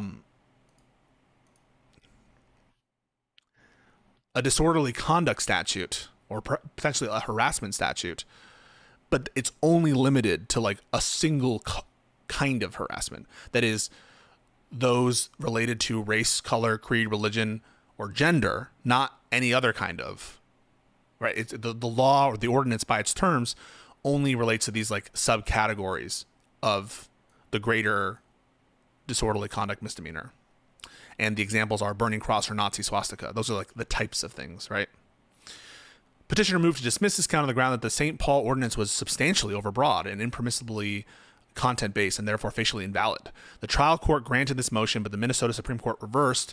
That court rejected the petitioner's overbreadth claim because, as construed in the prior Minnesota cases, the modifying phrase arouse anger, alarm, or resentment limited it to fighting words. Okay. So note, folks. So as a matter of state law, the Supreme Court is bound by the Minnesota Supreme Court's interpretation of its own statute. So they're interpreting this law to fit into the category of fighting words. So if you look real quick at our outline here, are we talking about speech or expressive conduct? Putting up a cross? Yeah, probably. Is the restriction content-based and you can't do this kind of display because of its message, its communicative significance? Yeah, no shit. But isn't it in a category of unprotected speech? Well, it's a fighting words, and that's how this Minnesota Supreme Court has interpreted that ordinance to be fighting words. And of course, Scalia is bound by that. The ordinance only reached expression that the First Amendment does not protect. The court also concluded that the ordinance was not impermissibly content-based because, in its view, the ordinance is a narrowly tailored means toward accomplishing the compelling government interest in protecting the community against bias-motivated threats to public safety and order. We granted cert. In construing the St. Paul ordinance, did you ever catch the discussion we were having in legal over the 14th Amendment, whether incorporation should come from the due process? I haven't seen that discussion, but I'm aware of that debate. In construing the St. Paul ordinance, we are bound by the construction given by the Minnesota court. So the Minnesota Supreme Court is the final word on Minnesota law. Accordingly, we accept the Minnesota Supreme Court's authoritative statement that the ordinance reaches only those expressions that constitute fighting words within the meaning of Chaplinsky. Petitioners in his amici urge us to modify the scope of the Japlinski formulation, thereby invalidating the ordinance as substantially overbroad. We find it unnecessary to consider this issue. Assuming, arguendo, that all of the expression reached by the ordinance is prescribable under the fighting words doctrine, we nonetheless conclude that the ordinance is facially unconstitutional, in that it prohibits otherwise permitted speech solely on the basis of the subjects of the speech addresses. The First Amendment generally prevents government from prescribing speech or even expressive conduct, citing Texas v. Johnson. That is the flag burning case. So this is another majority of the Supreme Court affirming Texas v. Johnson because of disapproval of the ideas expressed. Content-based regulations are presumptively invalid. From 1791 to the present, however, our society, like other free but civilized societies, has permitted restrictions upon the content of speech in a few limited areas, which are of such slight social value as a step to truth that any benefit that may be derived from them is clearly outweighed by the social interest in order and morality. We have recognized that the freedom of speech referred to by the First Amendment does not include a freedom to disregard these traditional limitations. Speaking of obscenity, right? These are the categories of content-based restrictions, right? So these are examples of content-based restrictions. That's why when you look at my little outline here, the categories go under. So you first need to decide that it's a content-based restriction. Then you decide, is this in a category of unprotected speech? Then you go to the categories, and you get all these categories: obscenity, defamation, fighting words. Our decisions since the 1960s have narrowed the scope of the traditional categorical exceptions for defamation, see New York Times v. Sullivan, for obscenity, see Miller versus California, but a limited categorical approach has remained an important part of our First Amendment jurisprudence. We have sometimes said that these categories of expression are not, quote, within the area of constitutionally protected speech, or that, quote, the protection of the First Amendment does not extend to them. Such statements must be taken in context, however, and are no more literally true than is the occasionally repeated shorthand characterizing obscenity as, quote, not being speech at all. What they mean is that these areas of speech can consistently with the First Amendment be regulated because of their constitutionally prescribable content. So they are a kind of speech, right? So he's saying this kind of like they're not speech at all. These are not literally true. Not that they are categories of speech entirely invisible to the Constitution, so that they may be made vehicles for content discrimination unrelated to their distinctively prescribable content. So you can't use, and this is arguably what is being done in the executive order by Trump. So this is a good thing to raise. Who raised this? It's a good point to raise. I probably should have thought about this a little more. You can't use the categories of unprotected speech, right? You can't use these categories to create new content restrictions, new content discrimination, right? You can't just use the fact that these are unprotected to itself create a new law or ordinance or new policy that is making these kinds of content-based categories. Thus, the government may prescribe libel, but it may not make the further content discrimination of prescribing only libel critical of the government. Right? You can't just say, well, libel is now legal except unless you're libelous to government officials. We recently acknowledged this distinction in Ferber, where in upholding New York's child pornography law, we expressly recognized that there was, quote, no question here of censoring a particular literary theme. Our cases surely do not establish the proposition that the First Amendment imposes no obstacle whatsoever to regulation of particular instances of such prescribable expression, so the government may regulate them freely. That would mean that a city council could enact an ordinance prohibiting only those legally obscene works that contain criticism of the city government, or indeed that do not include endorsement of the city government. Such a simplistic all or nothing at all approach to the First Amendment protection is at odds with common sense and with our jurisprudence as well. It is not true that fighting words have at most a de minimis expressive content, or that their content is in all respects worthless. Sometimes they are quite expressive indeed. We have not said they constitute no part of expression of ideas, but only that they constitute no essential part of any exposition of ideas. The proposition that a particular instance of speech can be prescribable on the basis of one feature, but not on the basis of another, is commonplace and has found application in many contexts. So you can prescribe speech based on it being obscenity, but you can't prescribe speech on it being against the government. We have long held, for example, that nonverbal expressive activity can be banned because of the action it entails, but not because of the idea it expresses, so that burning a flag in violation of an ordinance against outdoor fires could be punishable, where burning a flag in violation of an ordinance against dishonoring the flag is not. Similarly, we have upheld reasonable time, place, or manner restrictions, but only if they are justified without reference to the content of the regulated speech. And just as the power to prescribe particular speech on the basis of a non-content element does not entail the power to prescribe the same speech on the basis of the content element, so also the power to prescribe it on the basis of one content element, obscenity, does not entail the power to prescribe it on the basis of other content elements. In other words, the exclusion of fighting words from the scope of the First Amendment simply means that for purposes of the amendment, the unprotected features of the words are, despite their verbal character, essentially a non-speech element of the communication. Fighting words are thus analogous to a noisy sound truck. Each is, as Justice Frankfurter recognized, a, quote, mode of speech. As with the sound truck, however, so also with fighting words. The government may not regulate use based on hostility or favoritism towards the underlying message expressed. So, for example, you couldn't just say no sound trucks if you're in favor of the government. But yeah, this is an interesting case.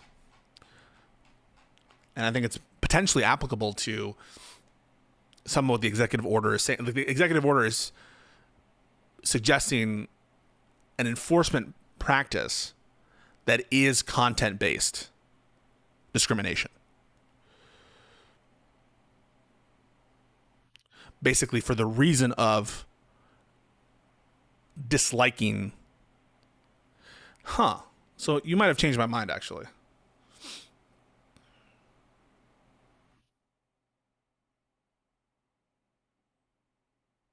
I think you changed my mind. Whoever that was.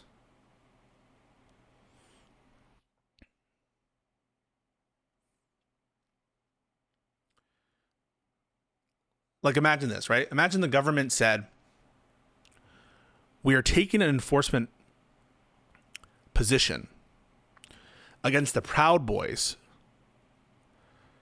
for their many crimes because the Proud Boys support Trump. Would that be constitutional? I think the answer to that would be no. It would be content discrimination / viewpoint discrimination. Likewise, if there was an enforcement practice that was being conceived of, we're going to go after Catholic tax cheats because there's been a recent spree of tax cheats coming out of the Catholic Church, that's one thing.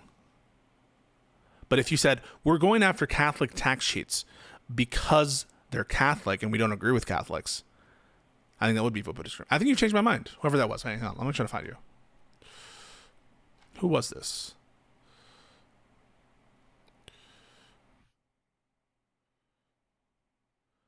Who the hell was this?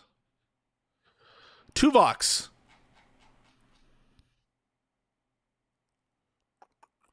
Yeah, I think you've changed. I think that I think this probably is viewpoint discrimination. I think you convinced me just by asking that question.